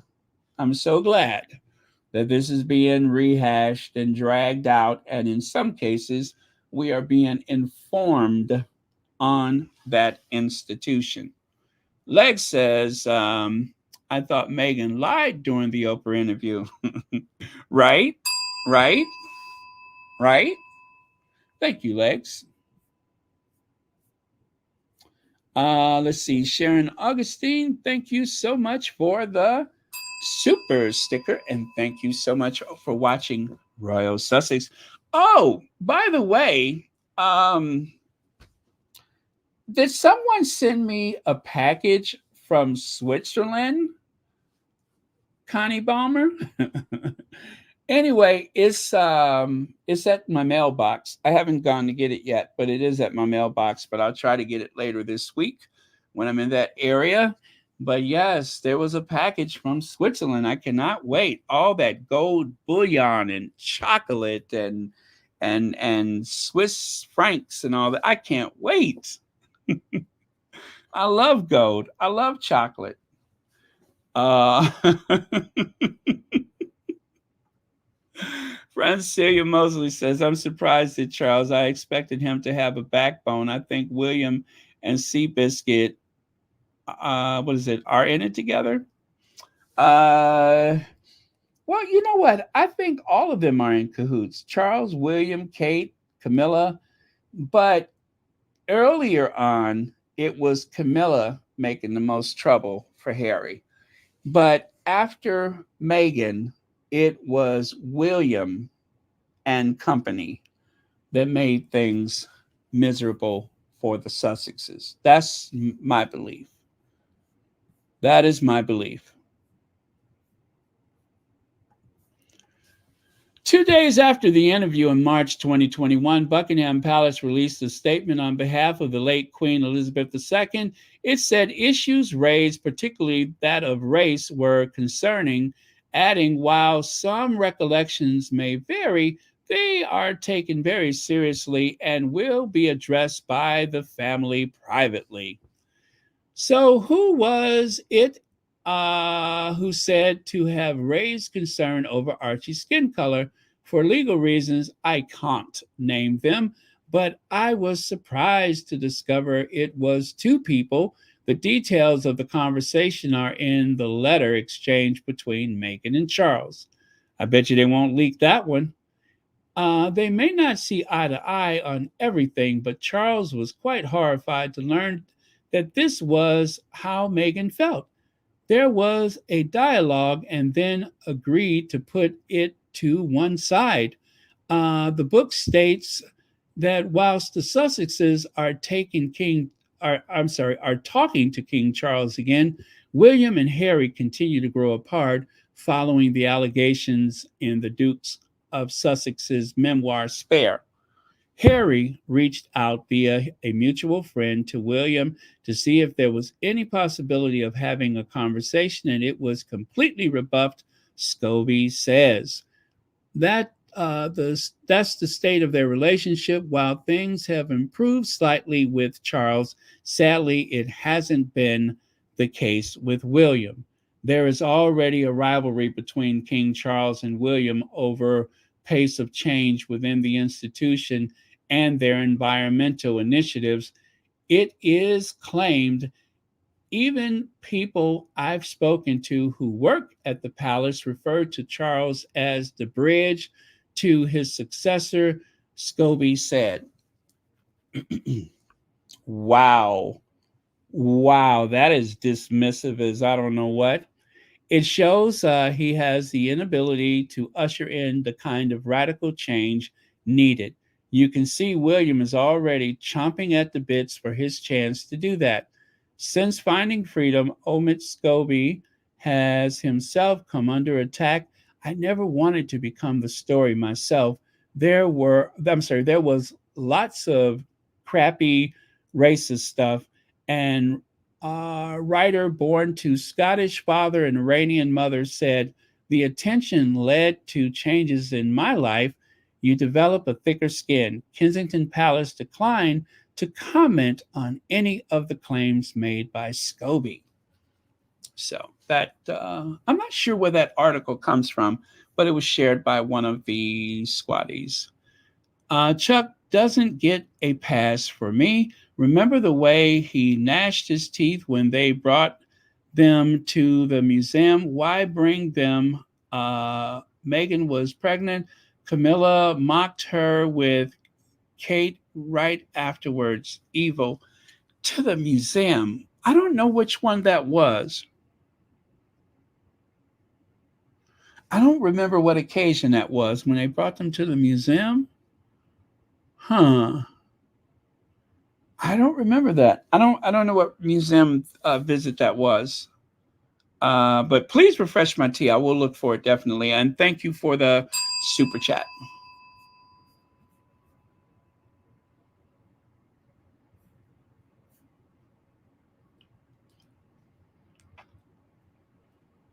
Hmm. Okay. Well,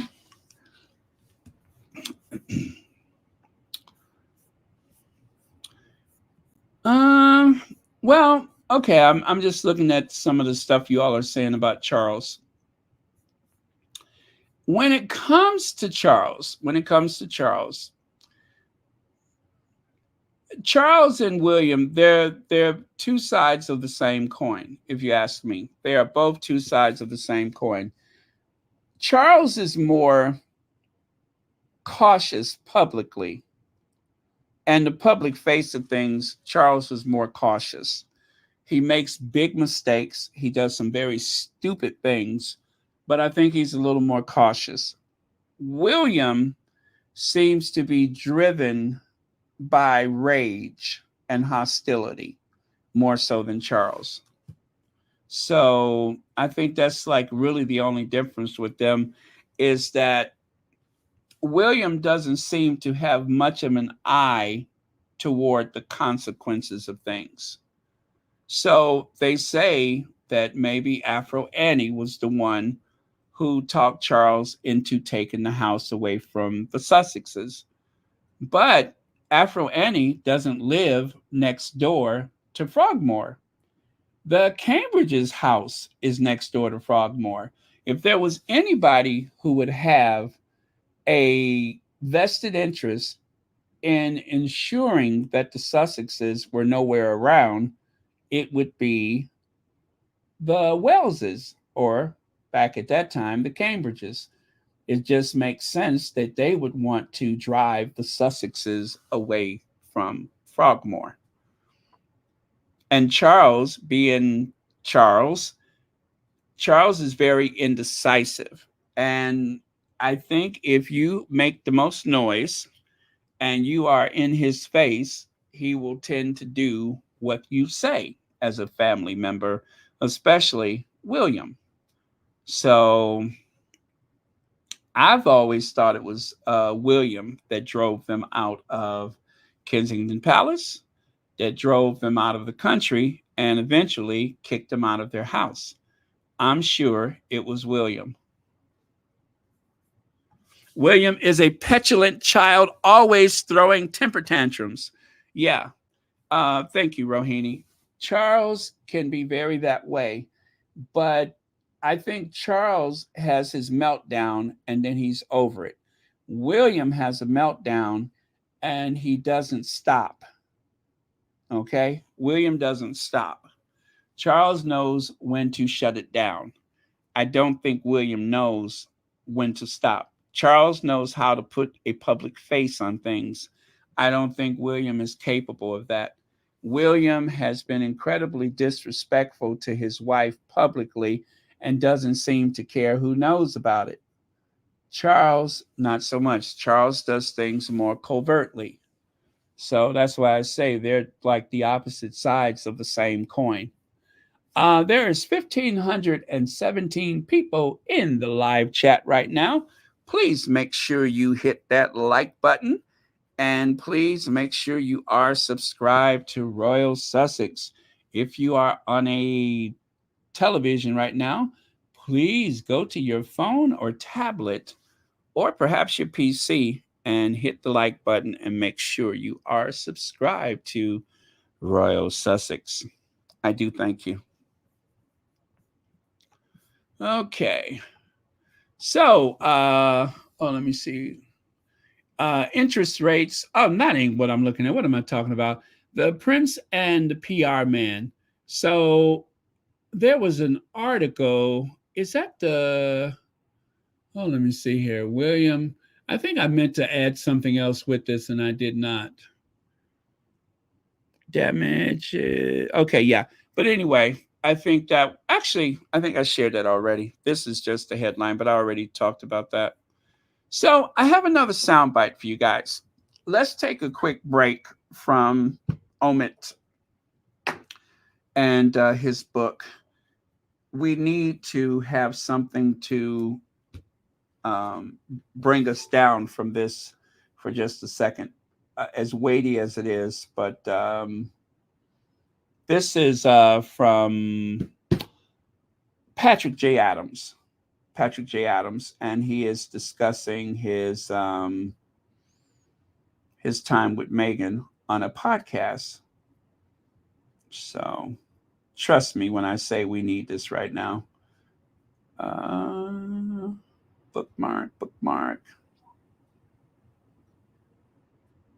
Working with Meghan was terrific. It was terrific. She was amazing. We knew each other from one of the previous pilots I talked about. That was a total disaster, terrible pilot. That helps to go into the next show then, right? Yeah, and I saw her at the test for Suits, and it was just like that was all we needed. Like, oh, because I was helping. I was the first one cast on the show, and so I was part of the chemistry reads, and just having the familiarity was like, oh yeah, let's go. I knew, like, let's make this work. She crushed it in the room. There was no doubt that she had the part. And so we just got to sort of start from a very familiar place. And cool. She's like a dream person to have on set, to be honest. She's very low drama. She was at the time. Cool. It's been a while since we shot together, but yeah, she was just like very game. She was very excited. She really wanted to like have a hit show, and she was excited to have that process. What a crazy... Anything I say about Meghan is going to be a headline. It's so funny. It's funny the mental gymnastics I do as soon as I begin a conversation about Meghan, because I'm just like trying to write the headline. Like, Patrick, like, what did I just say? Well, you're perfect. Suit Star says that Meghan wanted hit show. That's the headline. Like, well, I will say this. It's such a unique thing to be so tied to someone and then have them experience what she's experienced. And I have yet to find the like elegant, graceful path through that doesn't sound just like a soundbite, that doesn't sound like this was the greatest and everybody's wonderful. Like, if I'm just trying to be honest and have a conversation, there's no easy path through the conversation. Yeah. Okay. So that was Brother Patrick J. Adams. As you can see, still very protective of his former co-star, Meghan Markle, the Duchess of Sussex, Princess Meghan, still very protective of her. And that's the same thing that a lot of very famous people go through, especially when there's the type of interest that there is in the Duchess of Sussex. You have to be very wary of your words, because you wonder what the headline is going to be. And as the Sussex Squad, far more often than we're even conscious of, we do the same thing. Every time something happens, we always wonder, how are the tabloids going to take advantage of it? How are they going to write a headline?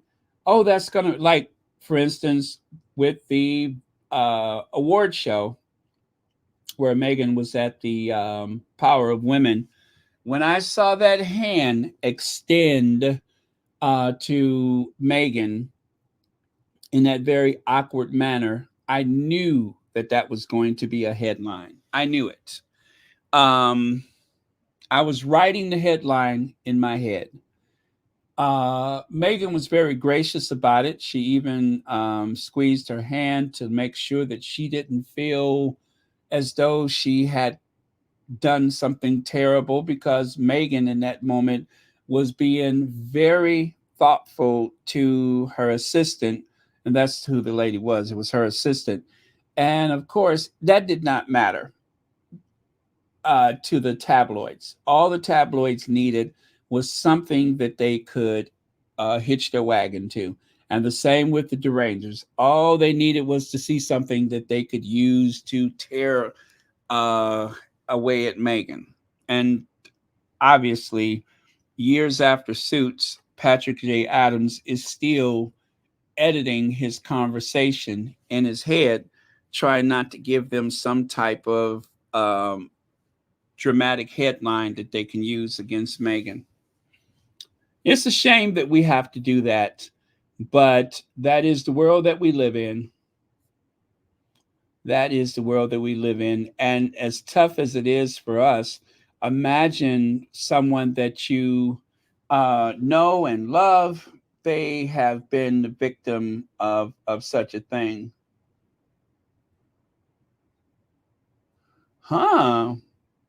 Check your messages. Uh-oh.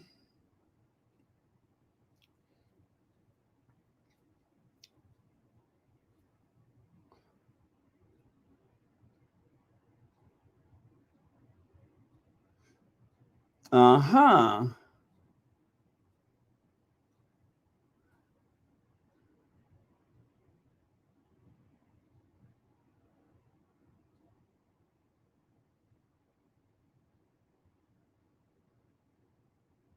Okay. Huh. So, all right. Wow. Okay, yeah, I see that. I see that. Ugh. Well, oh, we'll see where that goes. Yuck. Well, that's interesting. Oh man.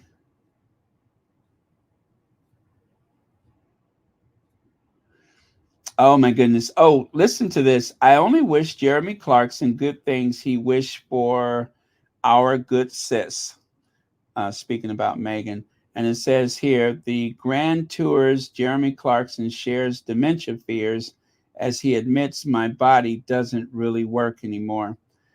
Uh, I wonder if he's actually seen a doctor or is he just saying that for sympathy? I'll wait until he has an official diagnosis before I feel any pity for him. We'll wait until he gets a diagnosis. Oh, good Lord. Do you guys know it's 1:12 a.m. here in the Central Time Zone? Why are we, oh my goodness, this is late. Just looked at the clock. Ah. Oh, let me see. LH, thank you so much for the Cash App. I was wondering what that was. Okay. So anyway, you guys, that was a nice break from everything else. Patrick J. Adams, loyal and true. Now, right here, Kaiser of Celibacy was singled out by the Daily Mail. Check it out here. A few hours ago, I signed an NDA to read Omid Scobie's Endgame. I shared that with you earlier. Okay, I finished skimmed Endgame. Shared that with you earlier.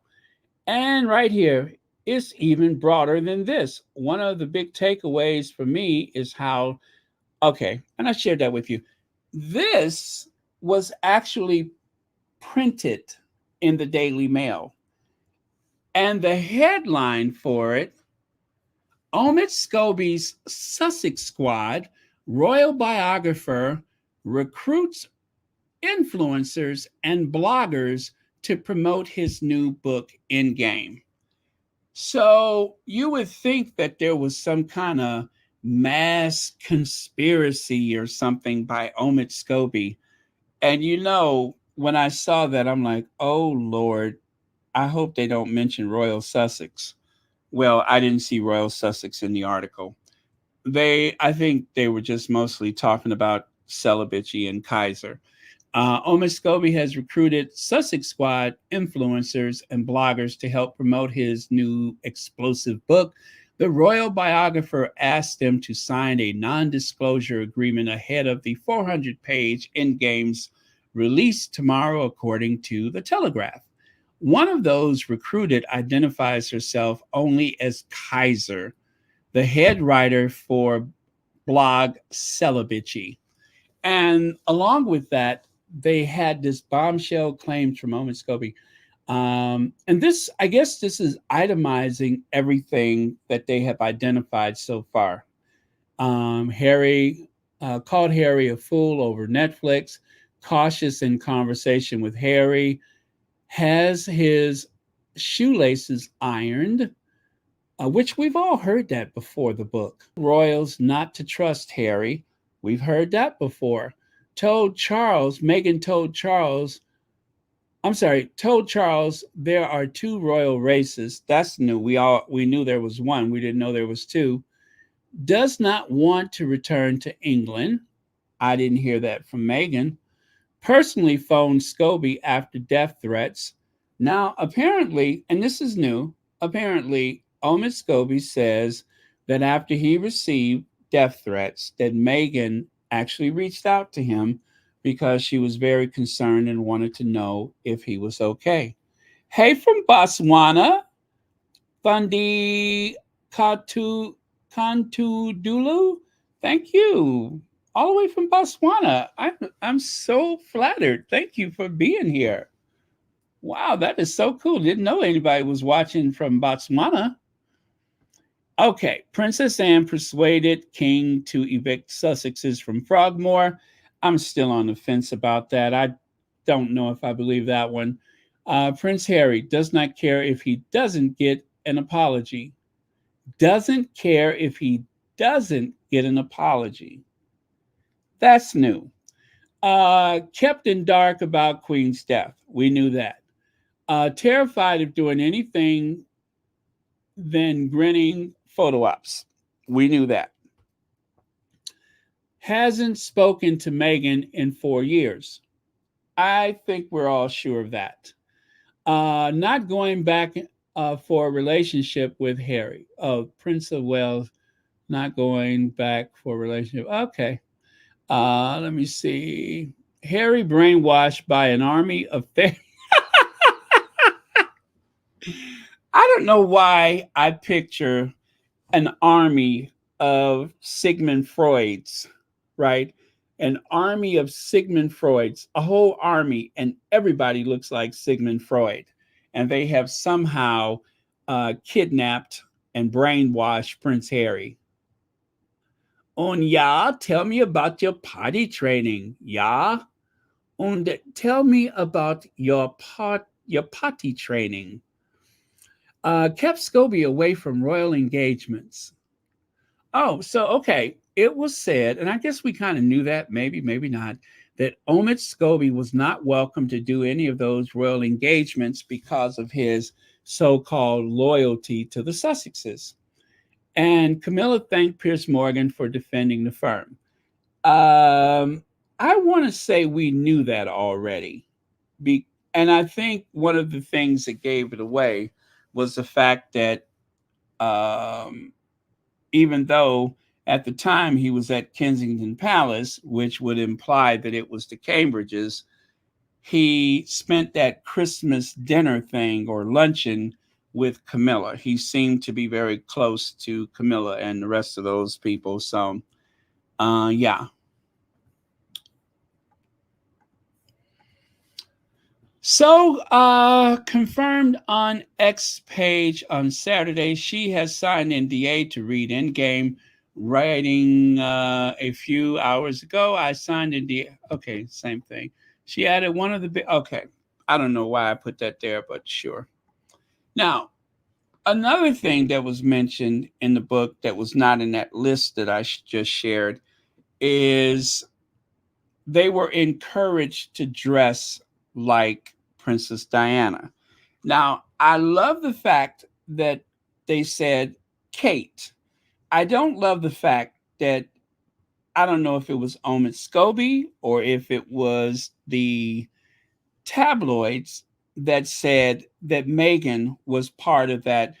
You ought to dress like Princess Diana. There are certain outfits that seem similar in color, but not in other ways. And here you have Kate definitely rocking the pretty woman dress, much like Diana did, and Kate wearing pink. Now, see, I don't see a connection between those outfits in nothing but the color. Diana's wearing a pillbox hat and something that looks like a Chanel suit. Kate is wearing a dress that just happens to be pink. There's no connection. Some of those connections that they make in the tabloids are so broad and so loose. I can't think of anything that Meghan has worn that looks like something Diana has worn. But they're saying that the green outfit looks like a maternity dress that Diana wore. Diana had a fancier on with a green netting on it, just like Megan's hat was green with the netting, but that went with the cape dress. I don't in any way suspect she did that to identify with Diana. The cut of the dress was completely different. A maternity dress, and Megan's outfit was more of a power suit. So again, I don't see it. And if anybody was guilty of that, I would say Kate more so than Megan. Now, this is that very powerful soundbite that I want to share with you. And by the way, this is the last slide. So after this, I'm done. I will read some of your comments and see what else you guys want to add to today's conversation. But for those of you that need to get to bed, I am done, done, done. This is the very last slide. So don't stay up and torture yourself. Get your rest on if you can. All right, so let me play this, and then after that, for those of you that are starting your day, good morning. For those of you that are ending your day, good night. All right, so let me get that. Now, this is very emotional, you guys. Whenever I struggle to comprehend the pathology of the white women's obsessed with Meghan Markle, I come back to this clip. It doesn't matter if it's Meghan, Kamala, Michelle Obama. There's a sickness among these women, and they need to look inward to figure it out. Now, this is not a condemnation of every white woman, but this is definitely in reference to the older women that seem to have it in for Meghan, Kamala, Michelle, and quite a few other people. Again, this is not a condemnation of every white woman.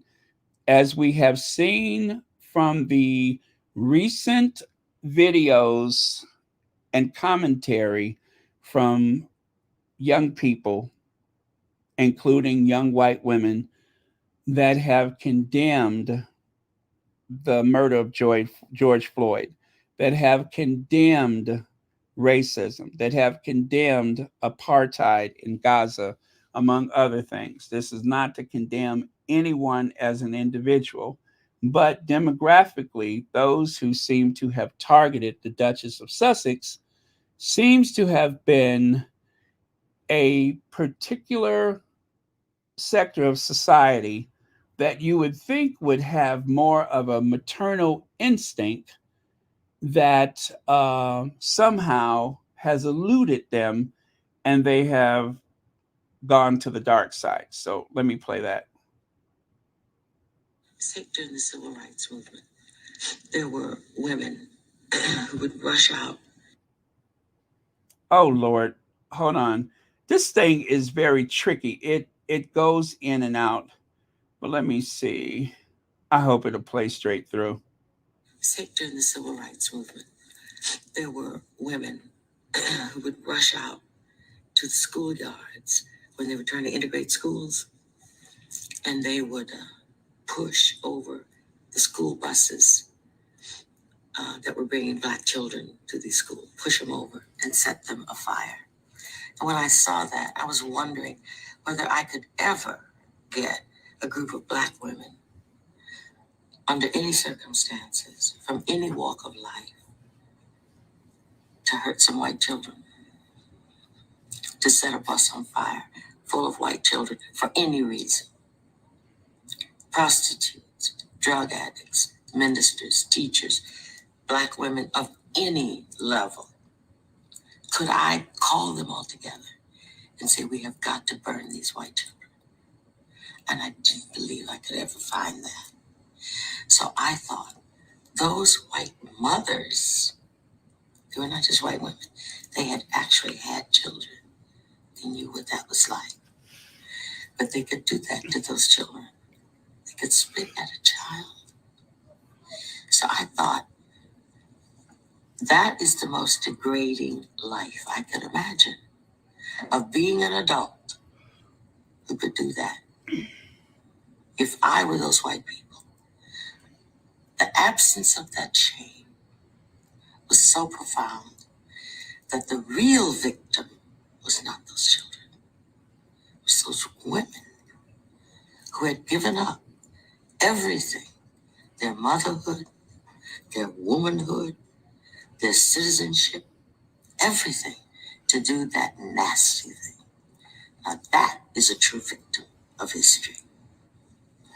And also, underlying that behaviour is a shocking barbarism, isn't there? It always is shocking. It's always shocking. And I insist on being shocked. Say during the civil rights movement, there were. Okay, it's kind of hard to hear, and I'm gonna play it again. But in between, I'm just gonna tell you, if you didn't understand what was said, Toni Morrison was speaking about the women, the white women that would approach the school bus full of kids, black children, and turn over the bus and even set it on fire. Um, and she's basically asking if she could find a group of black women of any level, of any place in society, whether it was a prostitute or whatever, could she find enough black women to do the same thing? And I could not imagine it. I could not imagine something like that in my wildest dreams. It would shock me. And anyway, what she's saying is that it's not only the children that were the victims, but these women that gave up, that have totally forfeited their humanity, their womanhood, their motherhood, to do such a thing, that they have let themselves down as a woman, as a mother, to attack other children, which is what we've seen in Gaza. That is what we're seeing in Gaza. So let me play it again. And I don't know, when I listen to this, it makes me very emotional. And I totally understand what she's saying. And I had to think about it. And I'm just like, I don't know that I could find that myself.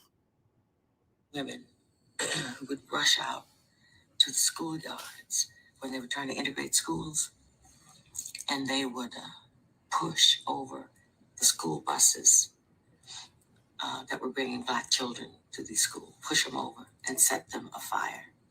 And when I saw that, I was wondering whether I could ever get a group of black women under any circumstances, from any walk of life, to hurt some white children, to set a bus on fire full of white children for any reason.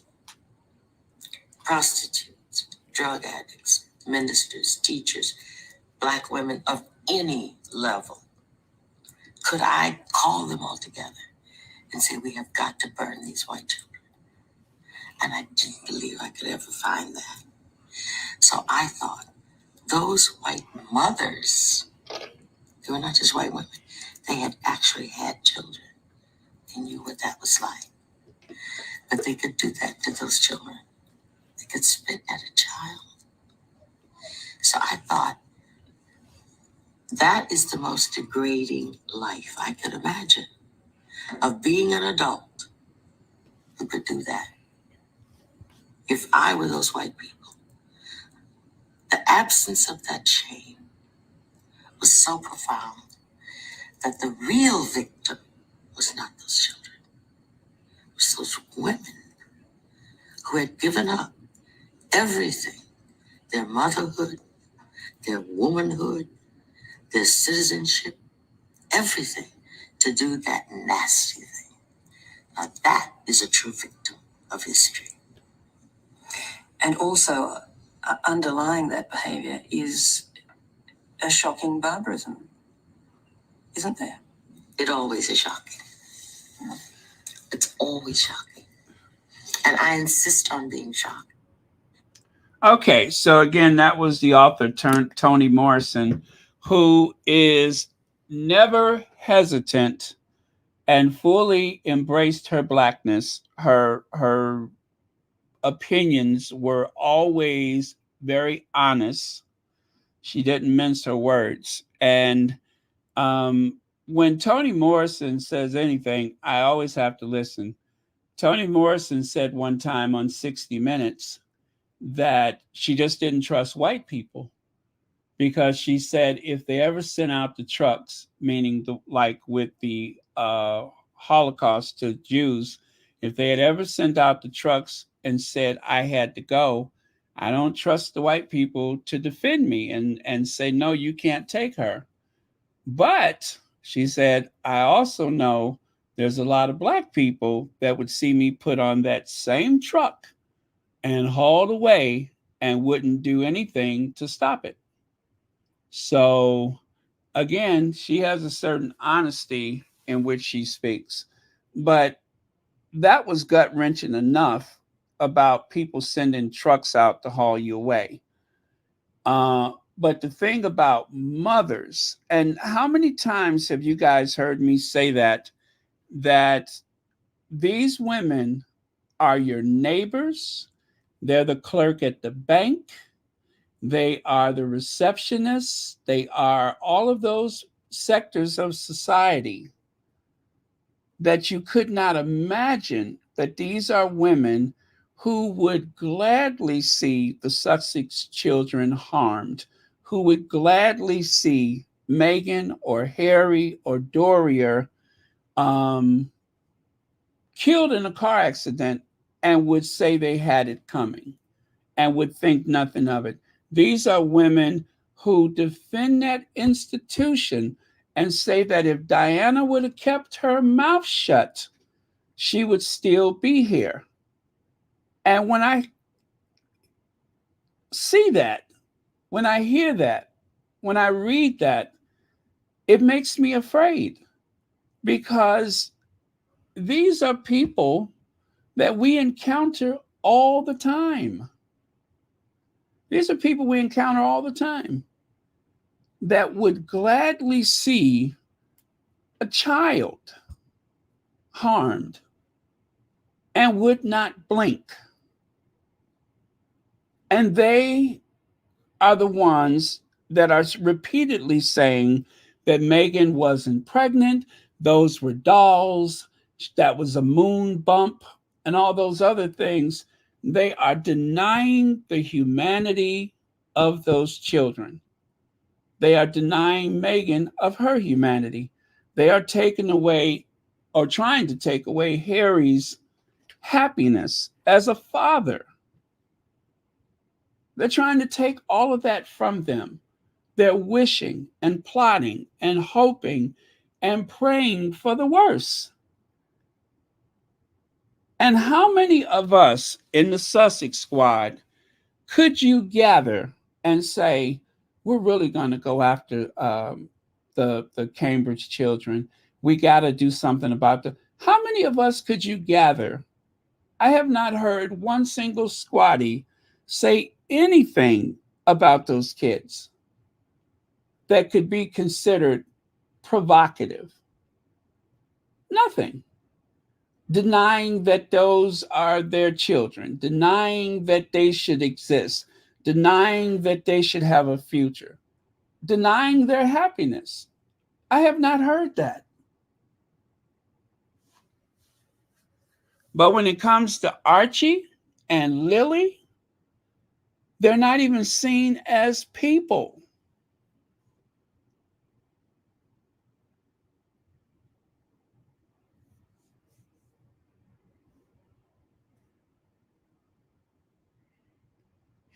Yeah, Mary H. They would go and they actually advertised it on the radio. There was one that happened in Indiana back in the 50s. Back in the 50s in Indiana, they had the man on Oprah Winfrey years ago. And I believe this may have been just after she became nationally syndicated. And he spoke about how they advertised it on the radio and that it was going to be a party atmosphere. And these people stayed up into the night. I think it was at a town square or whatever. He said the only reason why he survived is because what he believed to be the voice of God, after they had already done away with the other two, a voice said, not him. He wasn't one of them. Turn him loose. He wasn't one of them. And they let him go. They let him go. He said he don't know who said it. He didn't see a person or anything. He was afraid for his life. And he said, they said, turn him loose. He wasn't one of them, which in those situations never happened. They don't care if you were one of them. But those people would gather and they would participate. They would take souvenirs, if you know what I mean. They would take souvenirs. And then they go to school tomorrow. They go to work tomorrow. They bake a pie tomorrow. They go play bingo tomorrow. It didn't matter. And that's what she's talking about. So when I saw this, I was just frozen. And when I listened to that, I was just frozen. That paralyzes me. And this is why I have said time and time again, those are people that you encounter every day. Just like when that guy found out that his mother was harassing the McCain family, Madeleine McCain, when she disappeared. He moved to a job in another city, in another country. And when his mother was, I think she had done away with herself because she had been found out. The tabloids had exposed her. And then everybody in town knew what she had been up to. He didn't know anything about it. He goes back and goes through her computer or whatever and finds out that she had been in the paper. And he's shocked because that wasn't the mother that he knew. He did not know his mother was getting up every day and going on the computer and harassing the McCains about their missing child. He didn't know his mother was capable of that. That is exactly what Toni Morrison is talking about. That is exactly what has been going on with Meghan. Every time Meghan does something with a charity, and well, Meghan and Harry, those type of people go on those charity websites and harass people. They target a charity. It doesn't matter what good the Sussexes are doing for expected mothers or children that are suffering mental health or whatever. None of that matters. Why are you working with them? They're terrible people. They mechanized. They're almost like they have armed themselves to go after the Sussexes. And I'm pretty sure that most of the people that know them do not realize, at least I hope they don't realize that that's what these people are doing every day.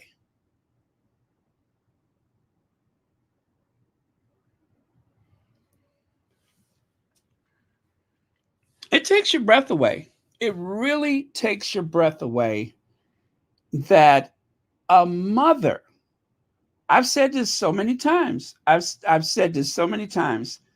That's somebody's mother that is doing that. That's why this resonates with me so much, because I have been so shocked by this for a long time.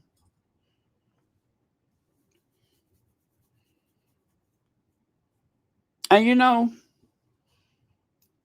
it's the same way as when I see that there's a couple, black, white, I don't care what color they are. But when I see a woman that is helping her boyfriend, her husband, whatever, commit a crime against another woman or against a child or something like that, you know, which is, I'm just as shocked. I'm more shocked that you can get a group of women to do what Toni Morrison was speaking of. But I'm always disgusted when I see a woman, I don't care what color she is, that is with a guy that is doing despicable crimes to people. And we say, well, she's in an abusive relationship.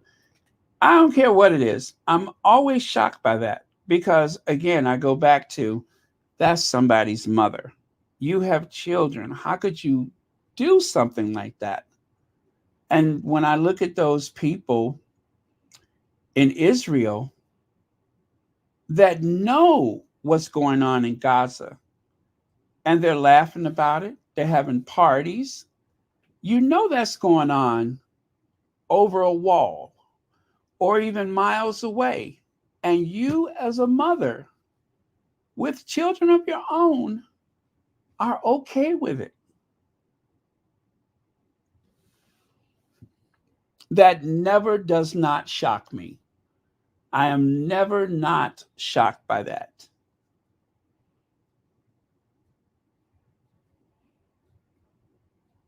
Never. Especially when you have kids of your own and you're watching the destruction of somebody else's child. And it does not impress you that this is wrong. That is someone who has given up on themselves. That is someone who is gatekeeping for the very worst parts of society.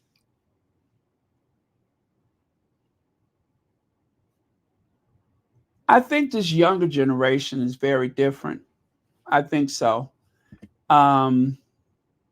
I've seen some young women that have put themselves in harm's way in ways that you don't expect.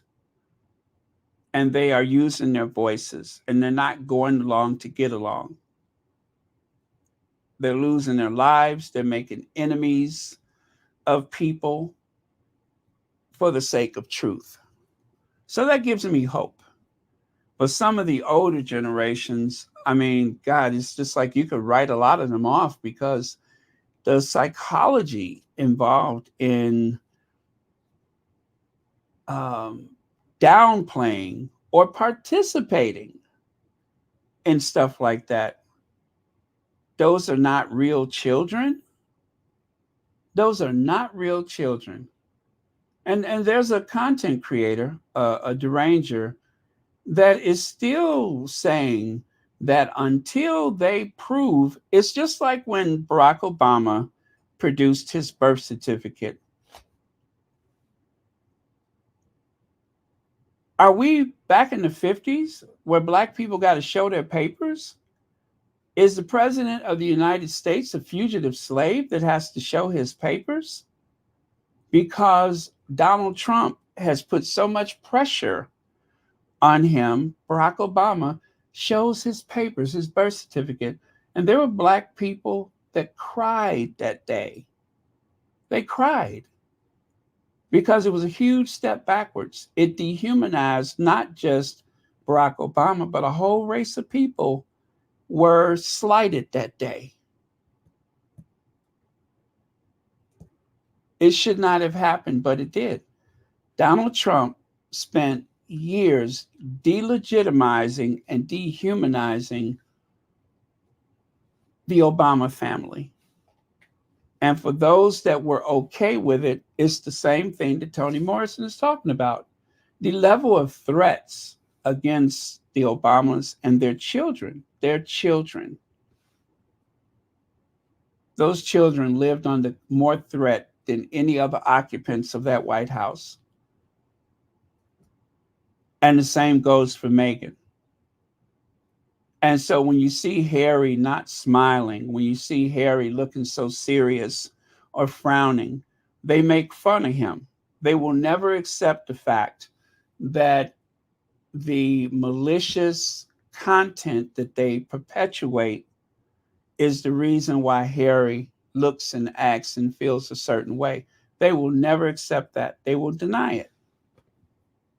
They pretend otherwise, but that's the reason why. Because we only know a small portion of the threats that they have received. We don't know the whole story. We'll never know some of the things that has been intercepted about the Obamas. But anytime there's someone Black involved, whatever level of threat came before that Black person, you can multiply it times 100 when there's somebody Black. And I don't think the royal family is any exception. Whatever threats that family has been under, I'm sure it's been very serious. But involve the Sussexes, involve Meghan and those children, and you have a tragedy on your hands. They wouldn't just be a threat, they would try to act on it. They have tried to act on it.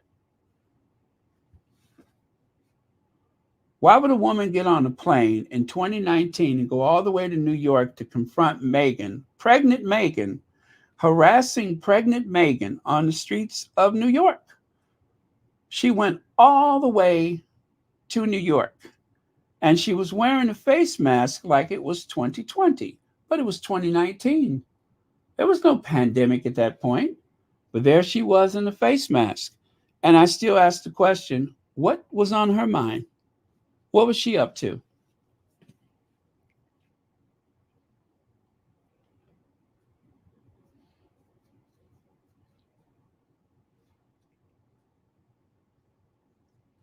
So anyway, that is what I wanted to share with you. That's why I said if you could stick around to the end. I wasn't sure where to put it, so I just put it at the end. But it's why we're here. It's why we're here. Is the reason why we are using our voices. This is why we're calling people out. And it's one of the reasons why I am glad that Omid's book is making people ask questions, pay attention. And long term, I hope this is not going to derail or impact the Sussexes. They're trying to do a huge reset of some sort that I don't have any information about. And I don't want this to be a distraction, but I definitely want that institution and that family to be called out. I want them exposed for having done the terrible things that they've said and done, the manipulation, the conspiring, because so far they pretty much have been getting away with it. It doesn't cost them so much. They may have fallen in the polls or something like that, but none of them have lost a child. They haven't lost an unborn child. I don't know any of them have lost an unborn child because somebody tried to ruin their lives. Someone had them living under constant threat. Someone has taken their security and their financial stability away. I don't know that that's happened to anybody in that family. With everything that sicko man Andrew has done, I don't know that he's lost anything. He hasn't really lost anything. Nothing is hurt but his pride. He doesn't believe he's guilty. They don't care what he did.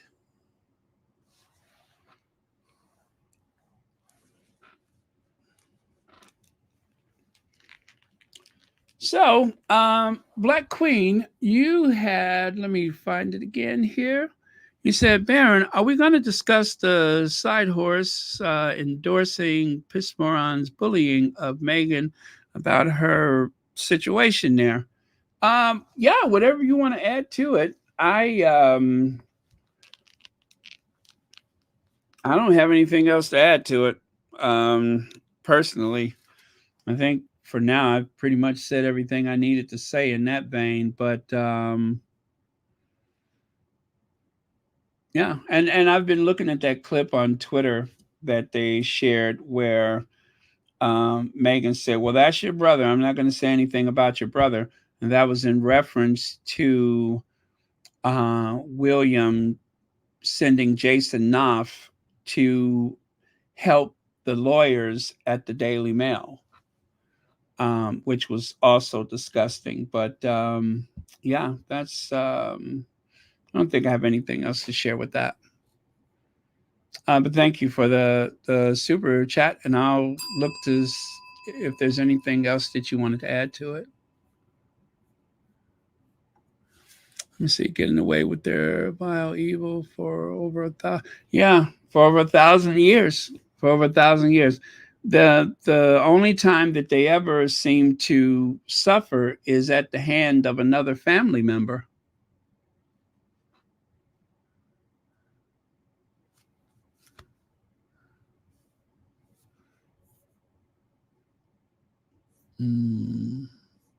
Mario Pena, thank you so much for being here.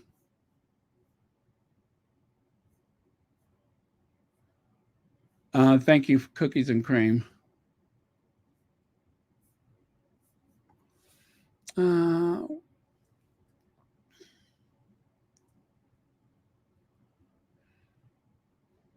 Wow. You know, I was looking at, I think it was an episode of 60 Minutes from years ago, and they were talking about Rosewood, and they mentioned that there was a white man who owned a general store, and he lived in they actually showed the house, one of the few houses that survived. He actually lived in and amongst the Black community. And they said that a lot of women and children had ran to his house seeking shelter during the whole Rosewood disaster catastrophe. And he actually had an ability to send a message, I guess with a telegraph or whatever, to the railroads. And he told them to send a train. And because of his relationship with the railroad, they sent a train. And as many Black people as he could, he put women and children on that train to get them out of Rosewood. I'd never heard that before. He was like the Oscar Schindler of Schindler's List. He helped those women and children evacuate. This was the white store owner of the general store. And without him, some of the people that survived that night said, I wouldn't be here if it wasn't for him. It was like 4 or 5 o'clock in the morning or whatever. And they told the train, unless you see women and children, do not stop. And so when the train took off, you know, they saved, I don't know how many people from Rosewood. I'd never heard that before. But this was an eyewitness account from some of the survivors.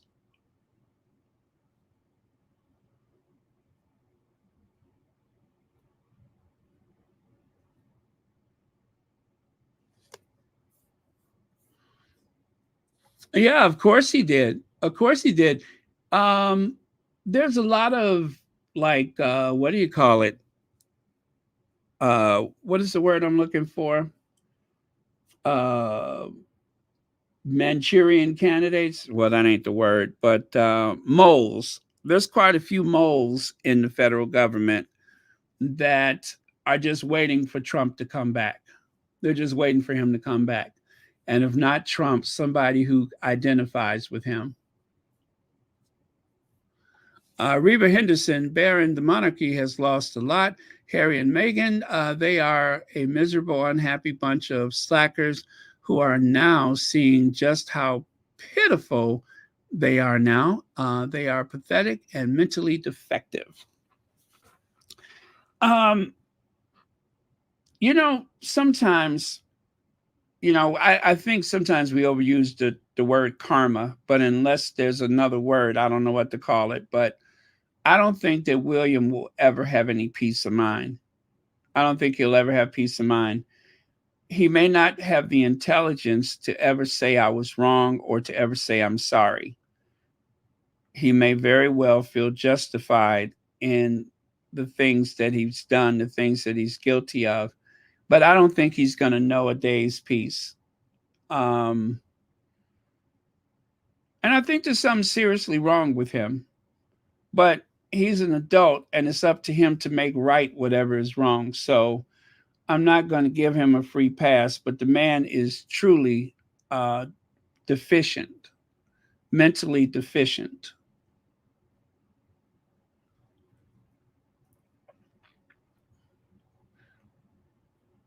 And we're seeing playing out in real time, we're seeing what people endured in ancient times.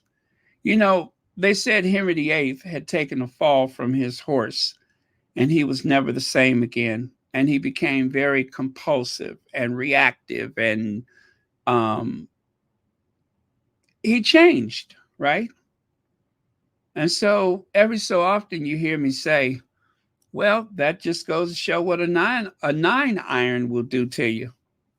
And I say it in jest mostly, but every time I think about that, I just think about that scar over his eye and I just wonder. I think about that, but then again, he was a menace as a child anyway. So it's hard to tell if there may be some lingering effects of an injury or if he's just plain awful. And it doesn't help that the institution has turned him into this monster, much like it has Charles, has turned him into a monster. Let's see. Aquarius Cool. Thank you so much for the super sticker and thank you for sticking around.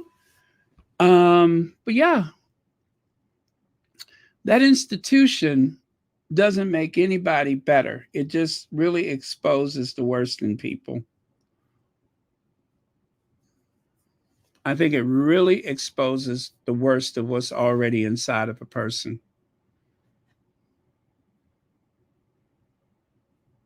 So we are going on the three. Actually, we've passed the 3 hour mark. I've been watching the clock and I knew that it might go a little long today, but it's I feel kind of like vindicated for some things. I feel informed about other things. I feel like I have a better understanding, but mostly I'm just relieved to hear some of the things that we've been talking about for a long time, to see these things being brought to the fore and presented again, and hopefully in a way that people will understand better. There's always somebody who would not hear what the Sussexes had to say, but will pay attention now more so than they would have before. There were some people that will never read Spare, that would have never watched the docuseries or believed anything.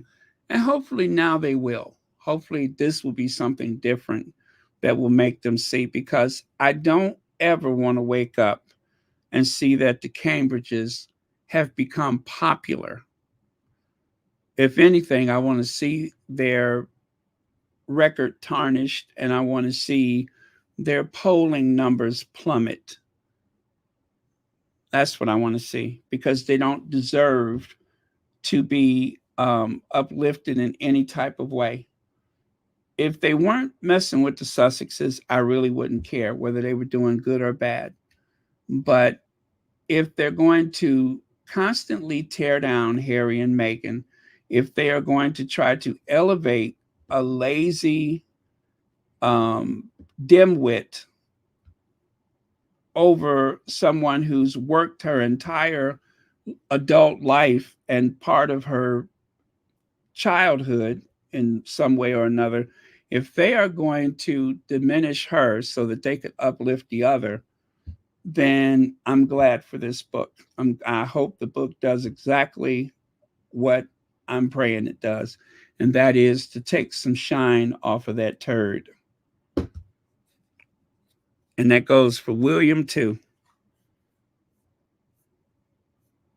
Because they have been getting a free ride at Megan's expense. They have been getting the ultimate free ride. Imagine that. They have been getting the ultimate free ride.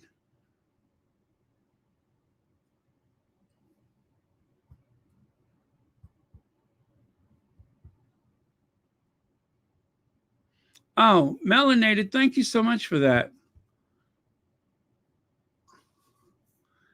Connie Balmer, I got to go and get my package. There's somebody sent me something from Switzerland, some gold bullion, chocolate, hopefully some sausages, Ricola.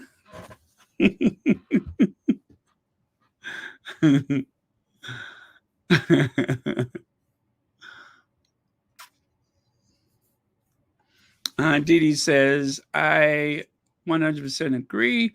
There's something seriously wrong with William. That's why UK media want Harry back so badly, to take the focus away from what everyone can see about William's mental state.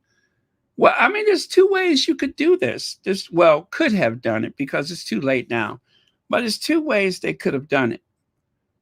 They could have just left the Sussexes alone.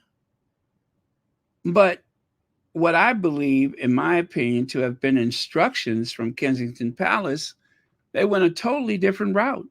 They took the low road. They targeted the Sussexes.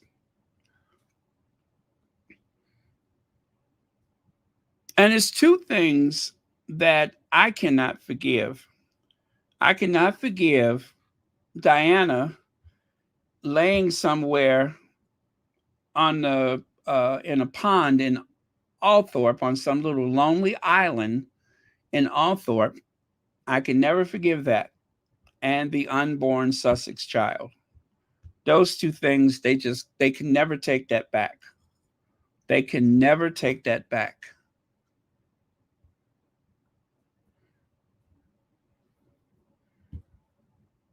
And that's what that institution has done. That institution drove Princess Diana to that situation, and the same with the unborn Sussex child. And I cannot ever forgive that.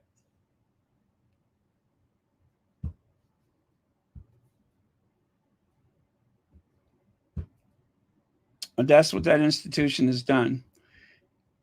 And of course, other things like, let us not forget the transatlantic slave trade, a famine in India, genocide in several places in Africa. That's what that institution has done. I was just looking at a thing about Jamaica. Jamaicans only have access to 1% of the beaches in Jamaica. You heard me. 1% of the beaches in Jamaica is accessible by Jamaicans. The laws have roots that go back to colonial times. And even though Jamaica has won its independence, somehow those laws that were created by the Crown are still in place. And so the resorts are putting up walls to prevent Jamaicans from actually making money, not only from the resorts, but from the fishing available. Waters that they have fished for generations is now cut off. You're trespassing. Unlike other islands in the Caribbean, other nations where the beaches belong to the people, Not in Jamaica. The beaches belong to the 1%, to the overseas investors. And where did those laws come from? Well, in part from the crown. Everything is done according to the crown.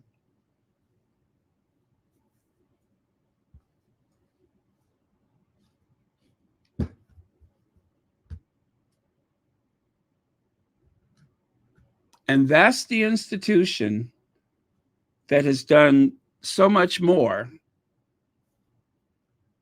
And they still think we need a monarchy, or they need a monarchy. I mean, it's not for me, but they need a monarchy.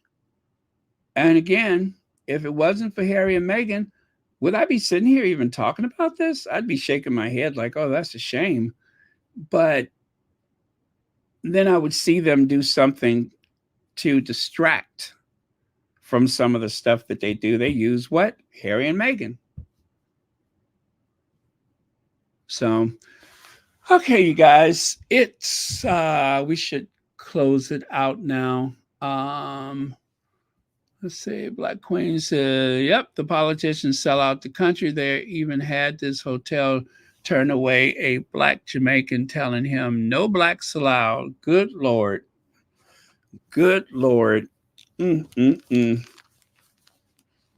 say that I'm shocked, but I am very disappointed, and is unfortunate. Really unfortunate.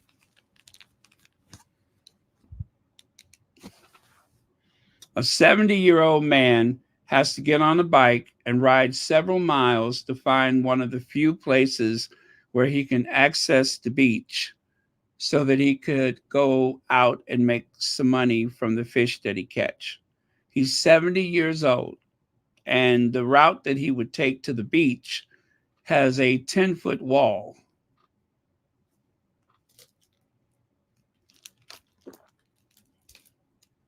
Very little of the money from those resorts actually help everyday working class Jamaicans. Very little of the money. But it's like that in most places where there's resorts. They don't usually help local people. I mean, we even see that in Hawaii. Native Hawaiians are being priced out of Hawaii. Native Hawaiians are being priced out.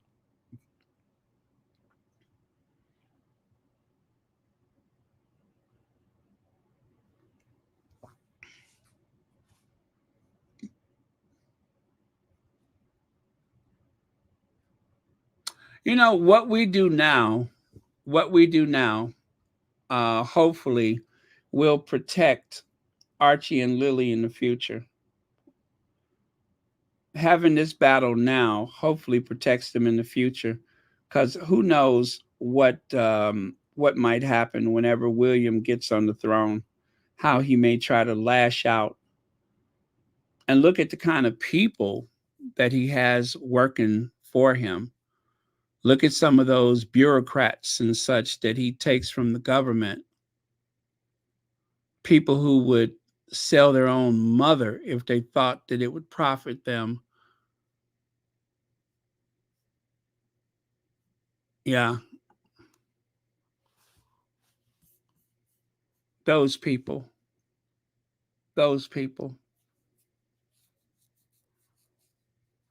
I remember when they said that thing about Christian Jones, and I'm like, oh yeah, he's very, very cute.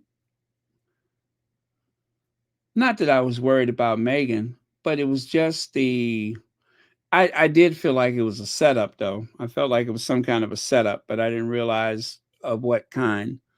But while she's pregnant,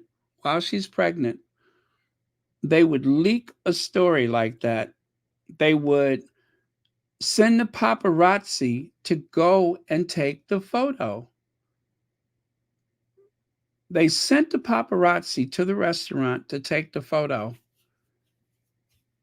and then ran the article saying, Harry better look out. While pregnant with a geriatric pregnancy, no less, Meghan working up to, the point that she couldn't work anymore, but still working. And they didn't care what happened to her. They didn't care what happened to the unborn child. They just didn't care.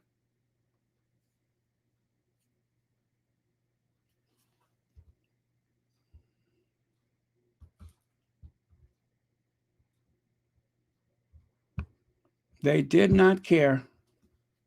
If something happens, oh well. She should have known better. She should have stayed a little longer. Diana should have stayed. Diana should have kept her mouth shut.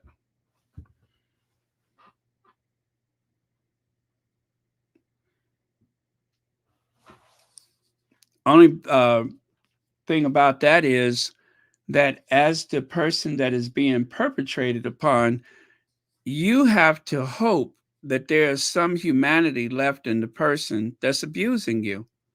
You got to hope that the person, isn't that something you have? It's up to you to hope that the person that is abusing you has some flicker of humanity and that they might show you mercy at some point. That's what they were expecting from Megan. That's what they wanted from Diana, is that we can keep doing what we want to do. And if we decide that we'll do something different, you just have to wait and see.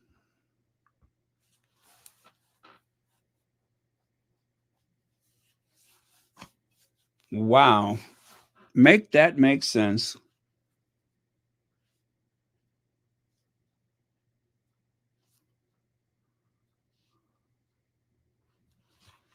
Yeah, Tanja. And of course, what about the family in, remember they had that resort for Black people in Los Angeles, that one town in Orange County or whatever. The Black man opened up a resort since Black people weren't welcome and was doing extremely well. And they obstructed him every way you could. Wouldn't let him do this, couldn't let him do that. And then finally, one day, they just used eminent domain and gave him less than market value and just kicked him out. And then what happened to that property they needed so desperately? It sat vacant for years. Bruce, that was the family name, Bruce. It sat vacant for years. They needed it so bad, and then it sat vacant for years, undeveloped. Eventually, it became a park. This is something that has happened to Black people so many times in this country.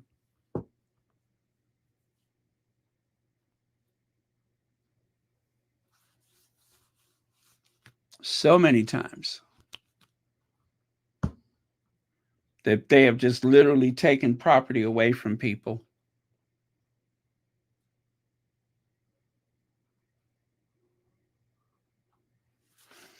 Well, you know what? The pendulum always swings in the other direction. At some point, it does. And I'm hoping that when this pendulum goes the other way, that everybody will take notice and that those who deserve to be outed and exposed will get exactly what they got coming.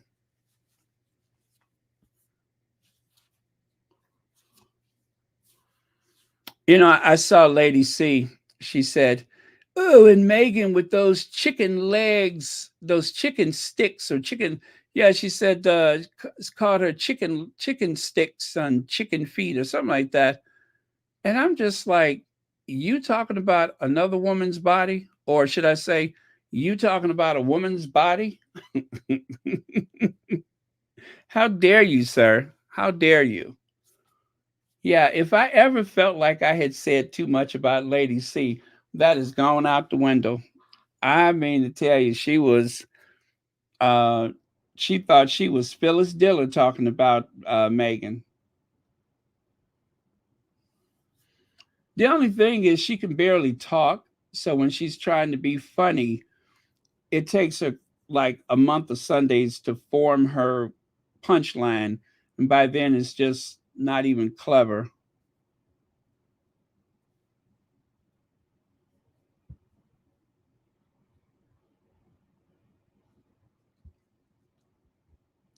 Ooh.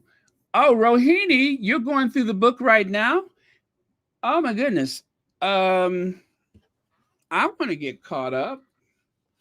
I hope to have it done by the weekend. I hope to have it all done by the weekend. But you know what, Rohini, that right there that you just said though. Remember, I said, how could Charles be away from his mother? Everybody in the world can see the Queen was nearing the end. I was literally trying to figure out what to do for like a little obituary or whatever. Everybody could see the Queen was nearing the end. And where was Charles? Setting up for an interview with NBC television.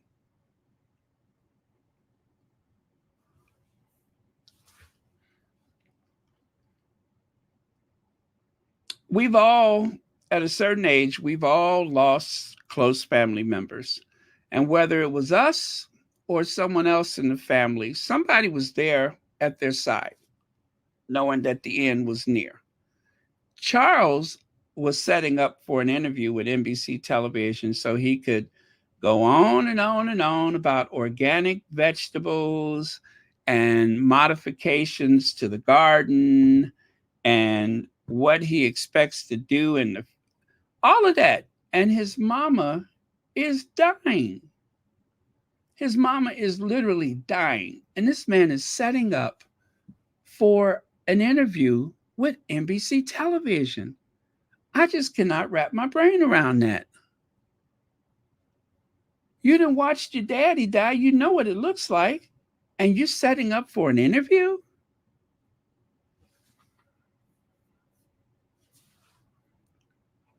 At least Anne had enough sense to be there with her.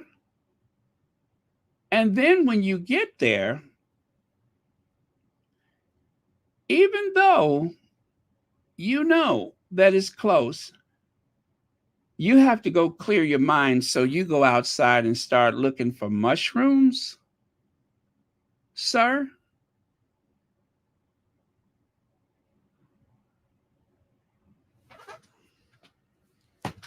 That's what they say. That's what they say. He might have been on the phone ordering carpets, drapes, painters, all kind of stuff.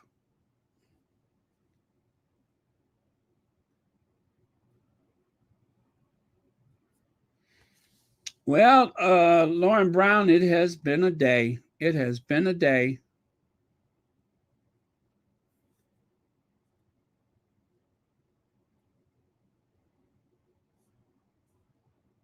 What?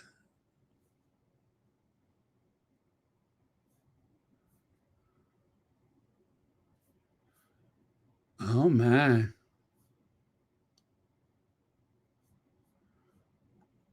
I'm here to tell you. I'm here to tell you. What's the old saying? There are no accidents.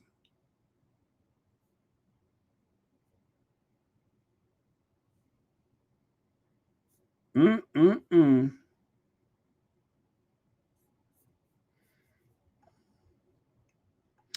Well, you all, I know I didn't beat a dead horse, but I'm going to say it one more time. This may be risky as far as the Sussexes are concerned because it's dredging up a bunch of stuff. And we all know that it doesn't take much for them to blame anything and everything on the Sussexes. But if it exposes that institution, if it causes people to ask questions, if it creates apathy toward those individuals over there on Salt Island, then I'm here for it.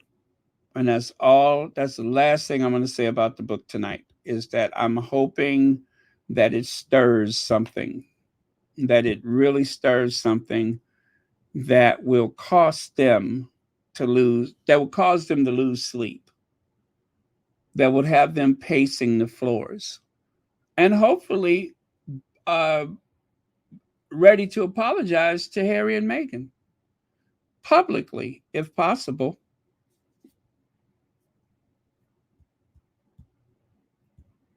That's what I'm hoping for. Okay, so thank you very much for your super chats and super stickers, and also your memberships. Sheila Clements McKay, Black Queen, Elaine Parker, Legs, Helen Cole, Legs, Helen Cole, Black Queen, Eva Berglund, Legs, Sharon Augustine, Legs again, Black Queen, and Aquarius Cool. Yeah, that new thing that they have, I can just like bounce through these like that, which is really cool. Also, let me see. And as always, thank you, moderators, for keeping this the safest space in all of squattydom. And thank you all for participating in the chats, for your likes and shares, and for subscribing, especially you new subscribers. I appreciate it. What else? And thank you all who have participated in the Royal Sussex wish list. I just unboxed my snow brush that one of the squatties purchased for me. So it's almost like I can't wait for it to snow, but I got my snow brush out so I can take it to the car when I go. You know, let me tell you the weird thing. Oh yeah, and thank you so much for the Cash Apps. Thank you.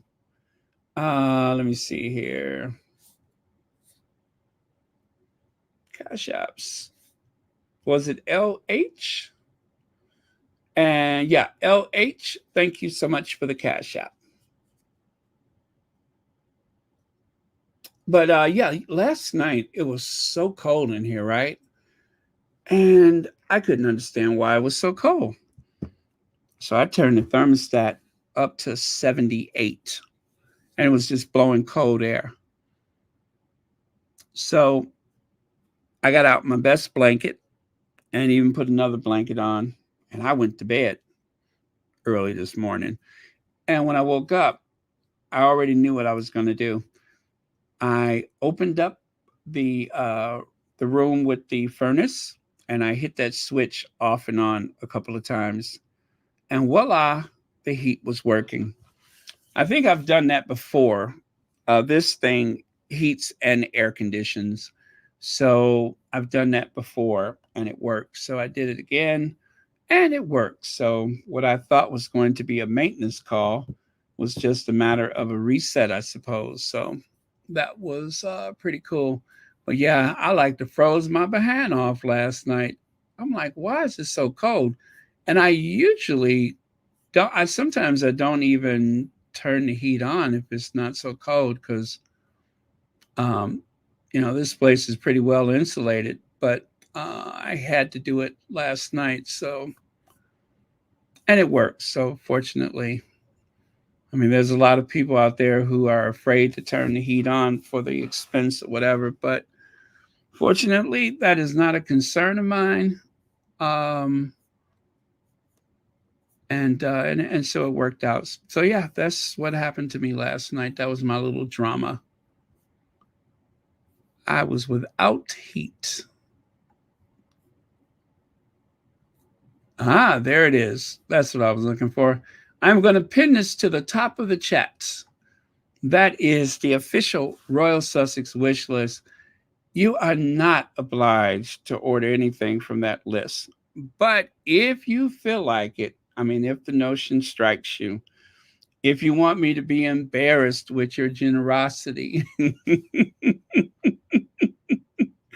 if you want to embarrass me with your generosity, then feel free to take a browse at it. I got to put something else on there too. I think I just put something on there. But yeah, if you want me to be so embarrassed that I'm just sitting here getting goosebumps, then feel free. But otherwise, don't worry about it.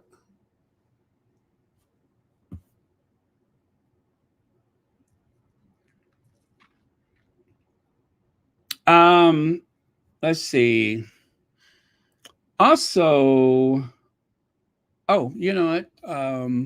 For those of you that want to continue this conversation tomorrow, I know that Anne of Duchess of Success, I think she's, let me see, I think she has one that's in the holding pen right now.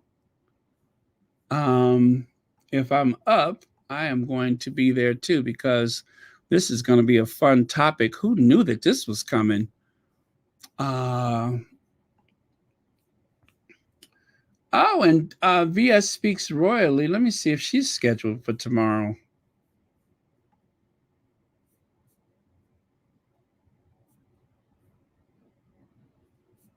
Huh?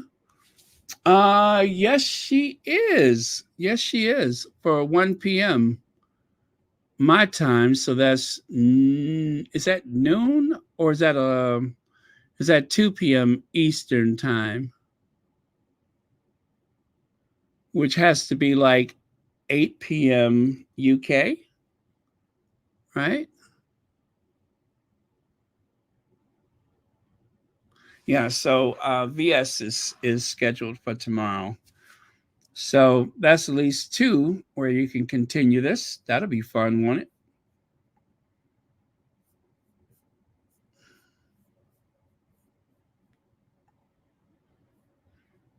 Yes, and Anne is scheduled for 8 a.m., which is 7 East Coast, right? Which should be 1 p.m. UK. Yeah, 1 p.m. UK. I think so. 12 or 1. So, yeah, this is going to be an interesting topic. I just hope that it doesn't put any shadows on the Sussexes. That's my only prayer.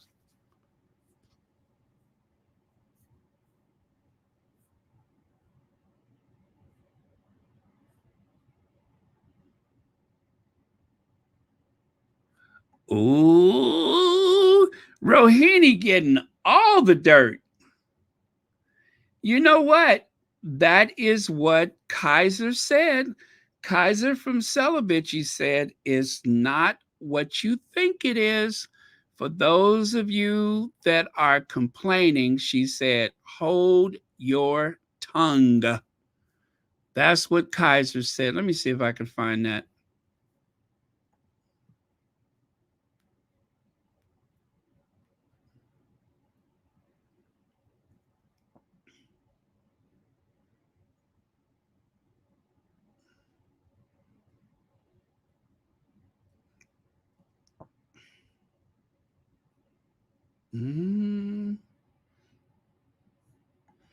Let me see. She said, oh, yeah, there it is.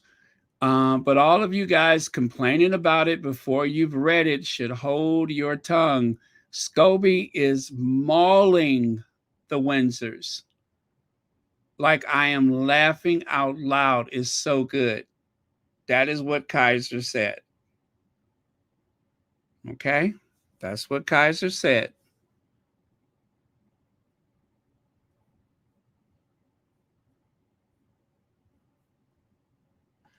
Rohini.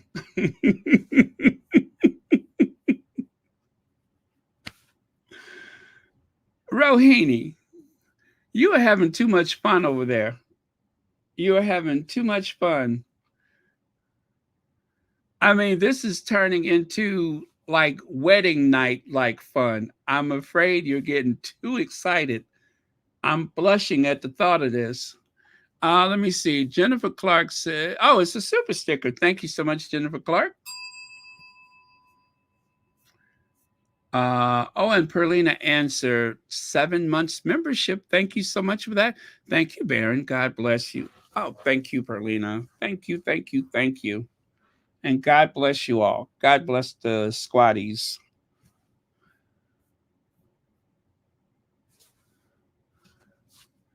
Yes, Rohini, I am blushing at the excitement that you're having over there.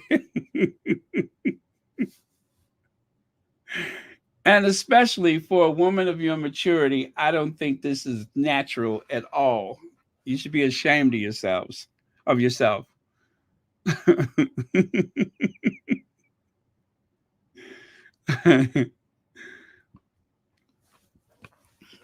This is like cougar excitement. That's what it sounds like. It sounds like the enthusiasm of a cougar on a college campus.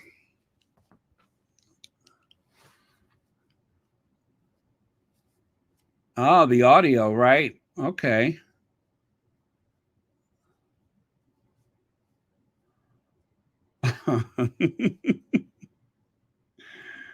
I'm kind of hungry, you guys. I know it's super late, but guess what I'm about to do? I'm about to tuck into that leftover sushi. Anytime I order sushi, I usually order enough to eat it for like about a day. And I just keep going. You're so filling, you can't really eat a lot. But before it gets older, I'm going to go and tuck into that. I ordered sushi yesterday. I'm always like, oh, it's so expensive. It's so expensive. But when I have it, trust me, I am so satisfied. I love it. It's one of the few pleasures that I have is my sushi. And it was so good. I hadn't had it for a while. Ooh, it was good. Good, good, good, good, good. Yes, I almost forgot about that, Black Queen. I saw that. I saw it and I didn't think about it again until just now. But yes, you all, Anita of My Duke and I has done an hour video. So if you guys are not ready to come down from this excitement of tonight, that is another alternative. Anita of My Duke and I has an hour-long video. Yeah, and for those of you that don't know Anita of My Duke and I, Anita has literally made the Duchess of Sussex smile and giggle while she was at the leaving the United Nations one day. So she is another super squatty.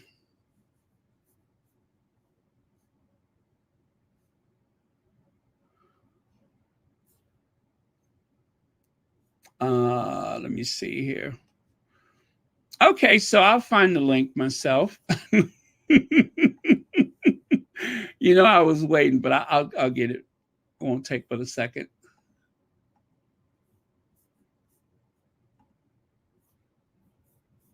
Oh, wait, that's not it.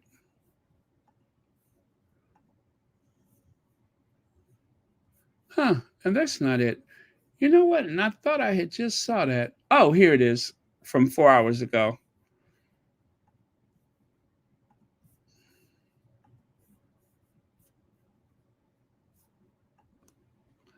Ah, beat me to it. Beat me to it. I was just about to paste. All right. Oh, oops. I did.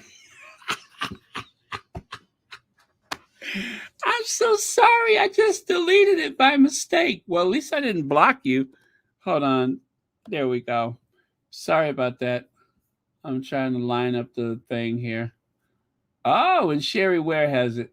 Okay, and I'm going to use Sherry since she put the name there. You know, I never typed the name out. Okay. Oh, man.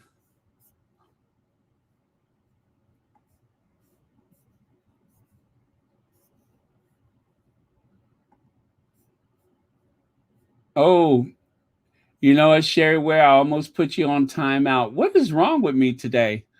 How come I don't see it?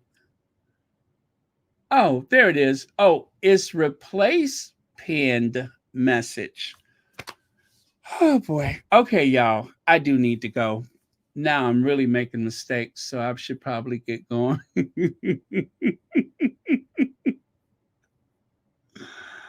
Oh, I should really get going. Although, you all, thank you so much because it is so nice to have some place to go to share thoughts about these things. I don't know if you all feel the same way, but I found myself adrift, like bobbing in the ocean before I found the Sussex Squad, because I had so much I wanted to share, and people that were unaware of the Sussexes did not understand why I was so emotional.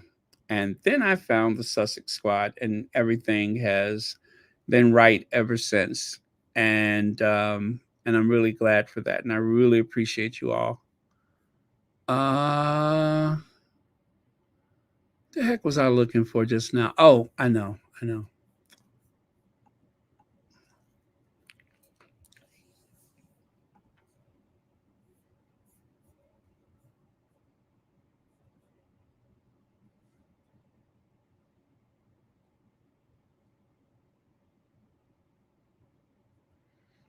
Really? Okay.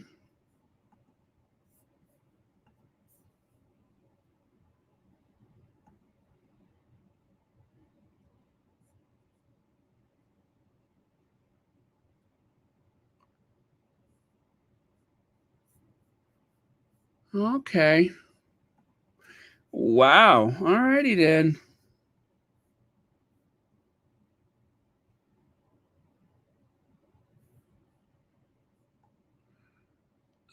Let me see here. Reba Henderson says, oh Lord. Oh, I'm on the wrong thing.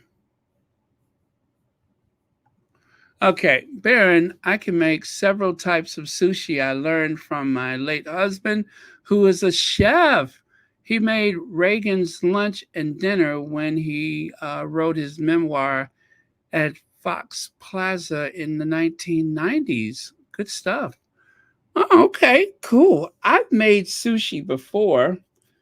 Definitely not as neat as a professional, but I made the sticky rice. That's the only part that I was really worried about, was the sticky rice. And I purchased the what is it? The seaweed and everything. And I think I used a placemat to roll the sushi. But yeah, I've made it before. I prefer the restaurant uh, better, but it is fun to make, and you get to have as much as you want. But yeah, that is very cool. That is very cool. Thank you for sharing that.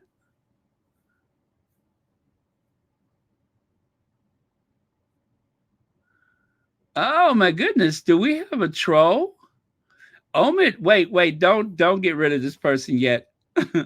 Omid is a grifter like all the others. He's using Harry and Meghan to make cash for himself and doesn't care. uh, Megan will get the abuse, which has started squatties supporting his book. Uh, this book now adds to Megan's abuse. Oh, Poppy M. King. You said what you said, didn't you? All right. Well, that's your opinion.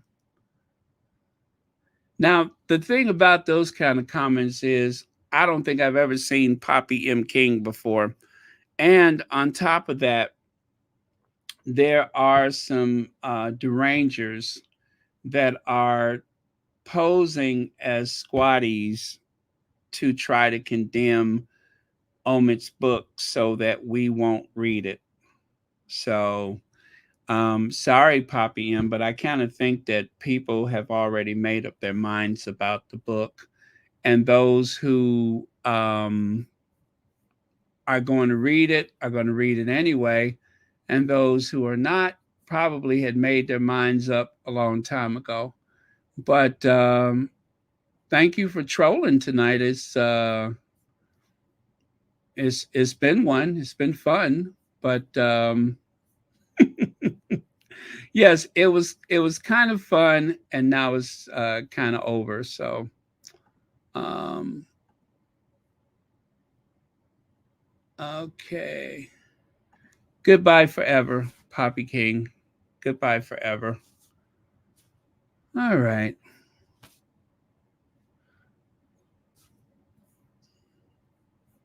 Interesting. Yeah, we're going to get a lot of those, you guys, where people are going to try to discourage people from reading um, Omid's book. They've been doing the same thing on Twitter. So that person has had to wait at least a week um, before they could do that.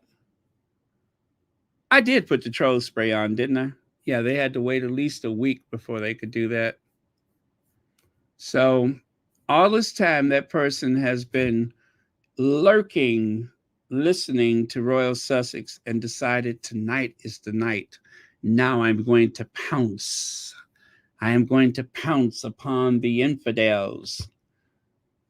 I hope it was good for you, because that's the only chance you're going to get, unless you create a new channel, and then we'll block that one too.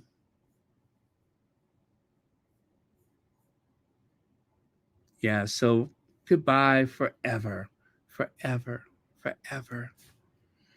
You know, when you do something like that, it has to have an echo. So goodbye forever, forever, forever, forever. Silly Wabbit, Twix are for kids.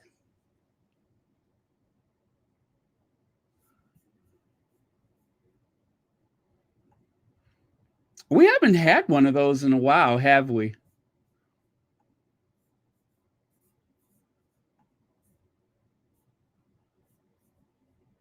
Yeah, well, anyway, good riddance.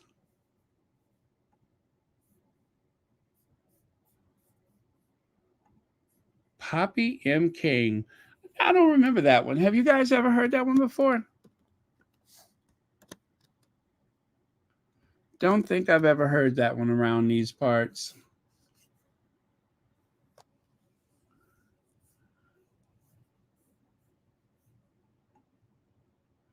Nice try, though. Nice try.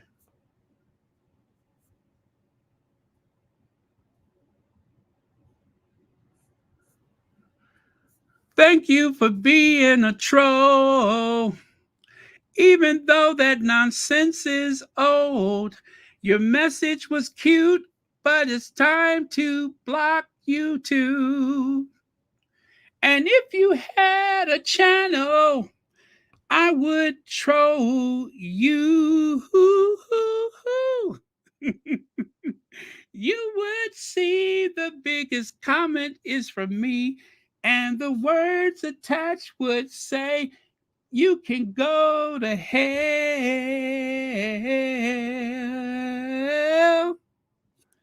Go to hell, Poppy King. Go to hell.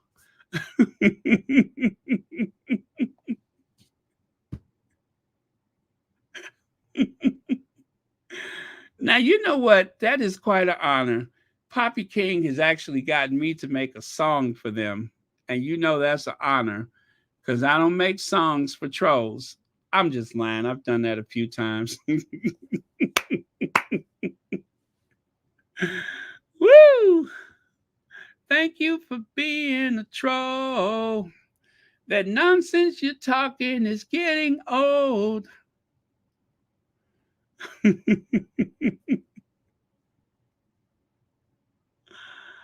Yes, cookies and cream. It is the old divide and wait a minute. It is all right. I see it's going on 3 hours and 50 minutes now.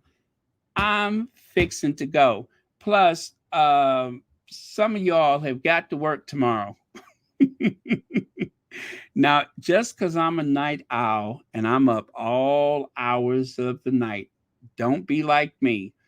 It ruins your social life. It can ruin your love life. Now, and also, you need the vitamin D, is it, from the sun?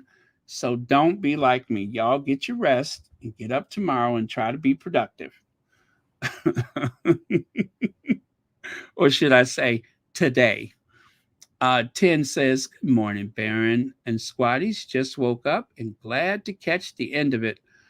Oh, well, I don't blame you, 10. Believe me, there's a lot of people that have said to me, you know what? I'm glad I caught the end of it because, no, I'm just kidding. I'm being sarcastic. But yeah, thank you so much for being here. Thank you for starting your day with Royal Sussex.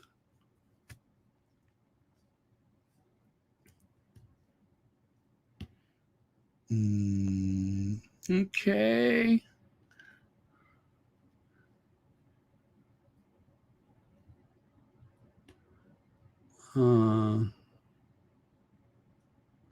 Oh yes, the Queens and the Ginger Avenger.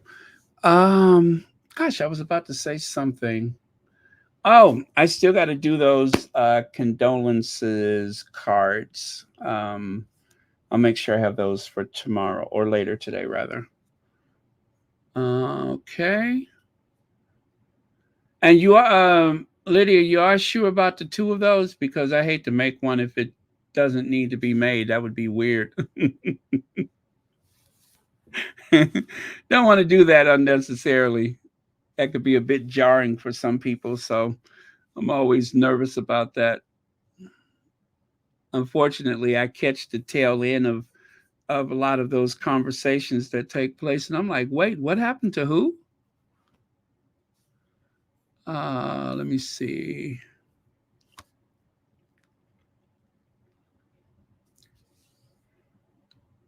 Oh, okay. Okay.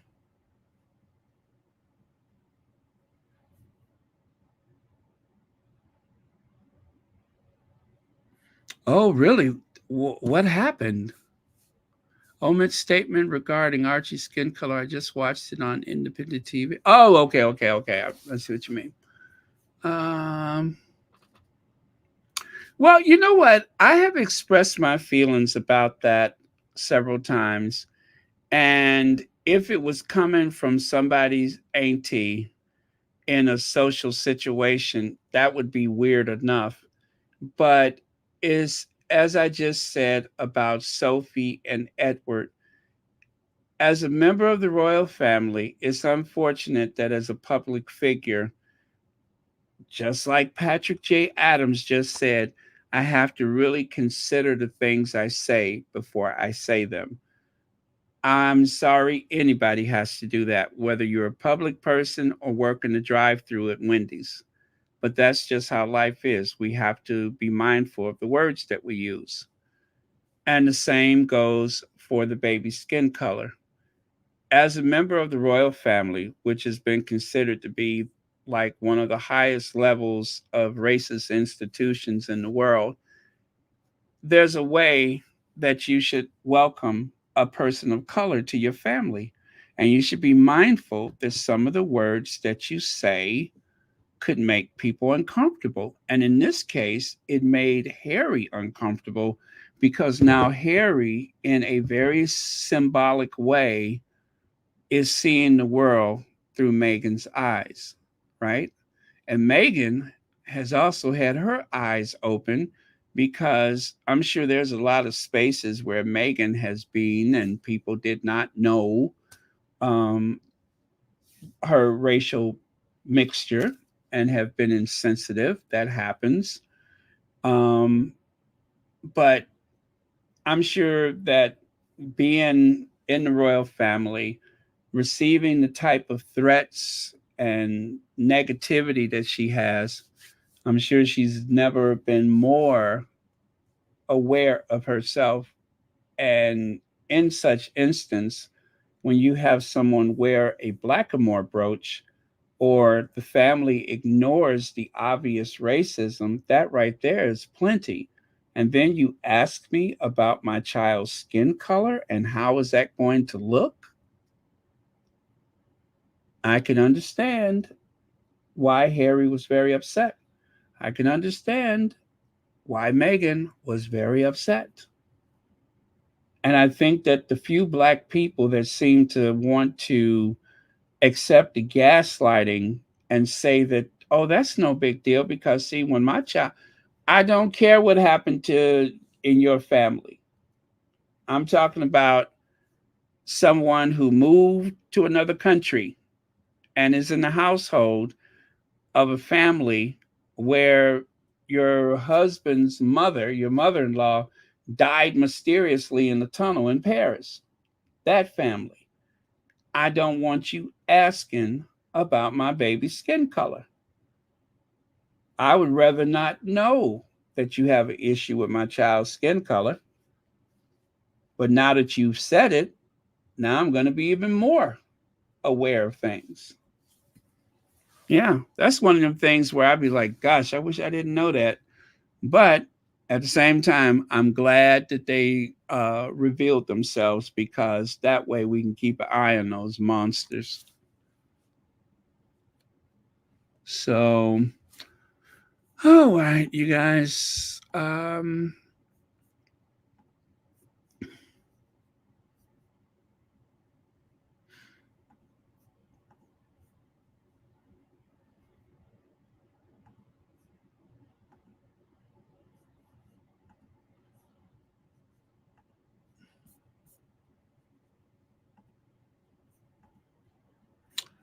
All right, there is our Queen Doria and her child Flower.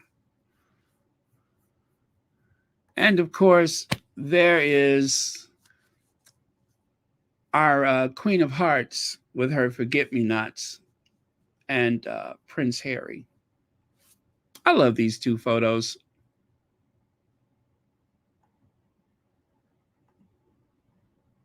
They're so organic.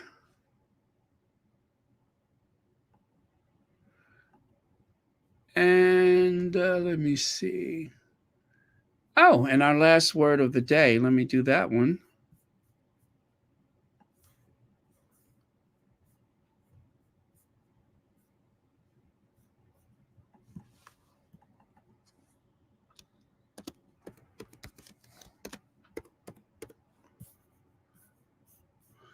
Those who are working Thanksgiving. Oh, no, not that one.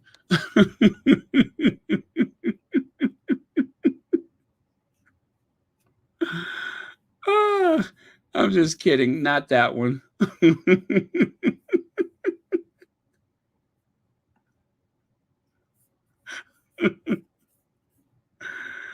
Oh, you know what'd be fun? Maybe I should put a little Santa Claus hat. Oh no, I don't think there's room for it. I was gonna say maybe I should put a little Santa Claus hat on that picture. Those of you that are working Christmas Eve or Christmas Day, and then of course those of you that are working New Year's.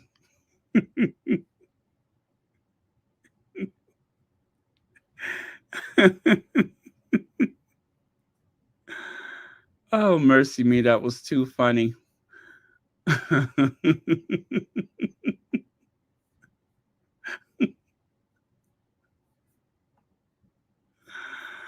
uh, what the hell? Those of you that work any time of the year,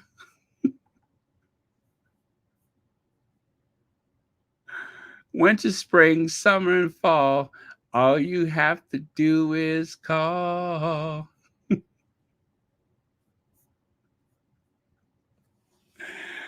uh, that's weird how that kind of fits into that situation, that song, right? Or in the morning, in the evening, ain't we got fun?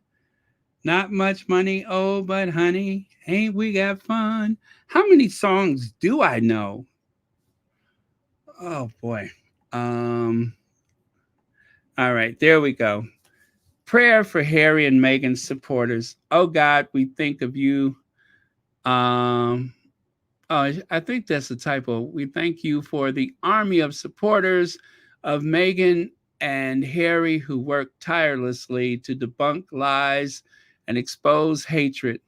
Watch over them and protect them from their enemies. Keep them steadfast in their purpose, wise in their doings, and grant them success in all their endeavors through Jesus Christ our Lord. Amen. There we go.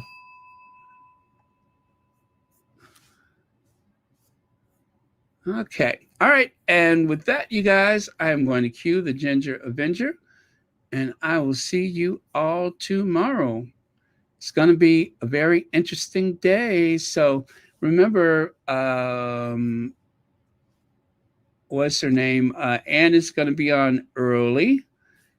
And VS And who else? Oh, hope Pedal. Oh, I hope Pedal's on tomorrow. That would be really cool if Pedal was on. I hope she can do a live. Oh, that would be perfect. A live from Pedal. Ooh, ooh, could you imagine? And what about Special K this weekend? Special K thoughts. The Duchess of Advocacy. What about her this weekend? Won't that be exciting? Ooh. Maybe she'll give us a Special K thoughts and do it on a weekday. That would be nice. And I tell you, the ultimate. What if Tina and Michelle came on? Could you imagine? So it's gonna be exciting, you guys. It's gonna be exciting. Coffee Bar, thank you so much for the super sticker. And thank you, as always, for watching Royal Sussex. Oh, let me see here. Thank you so much. Great podcast, Baron and Squatties. Thank you, thank you, thank you. We are glad to be here. I promise you, we are glad to be here. Right? Wouldn't that be amazing? Wouldn't that be amazing? I mean, considering the contribution that they've made to all of this, to be there to see them, to thank them for being right about this and for bringing so many more people into it. That would be amazing. All right. And with that, you guys, I'm going to cue the Ginger Avenger.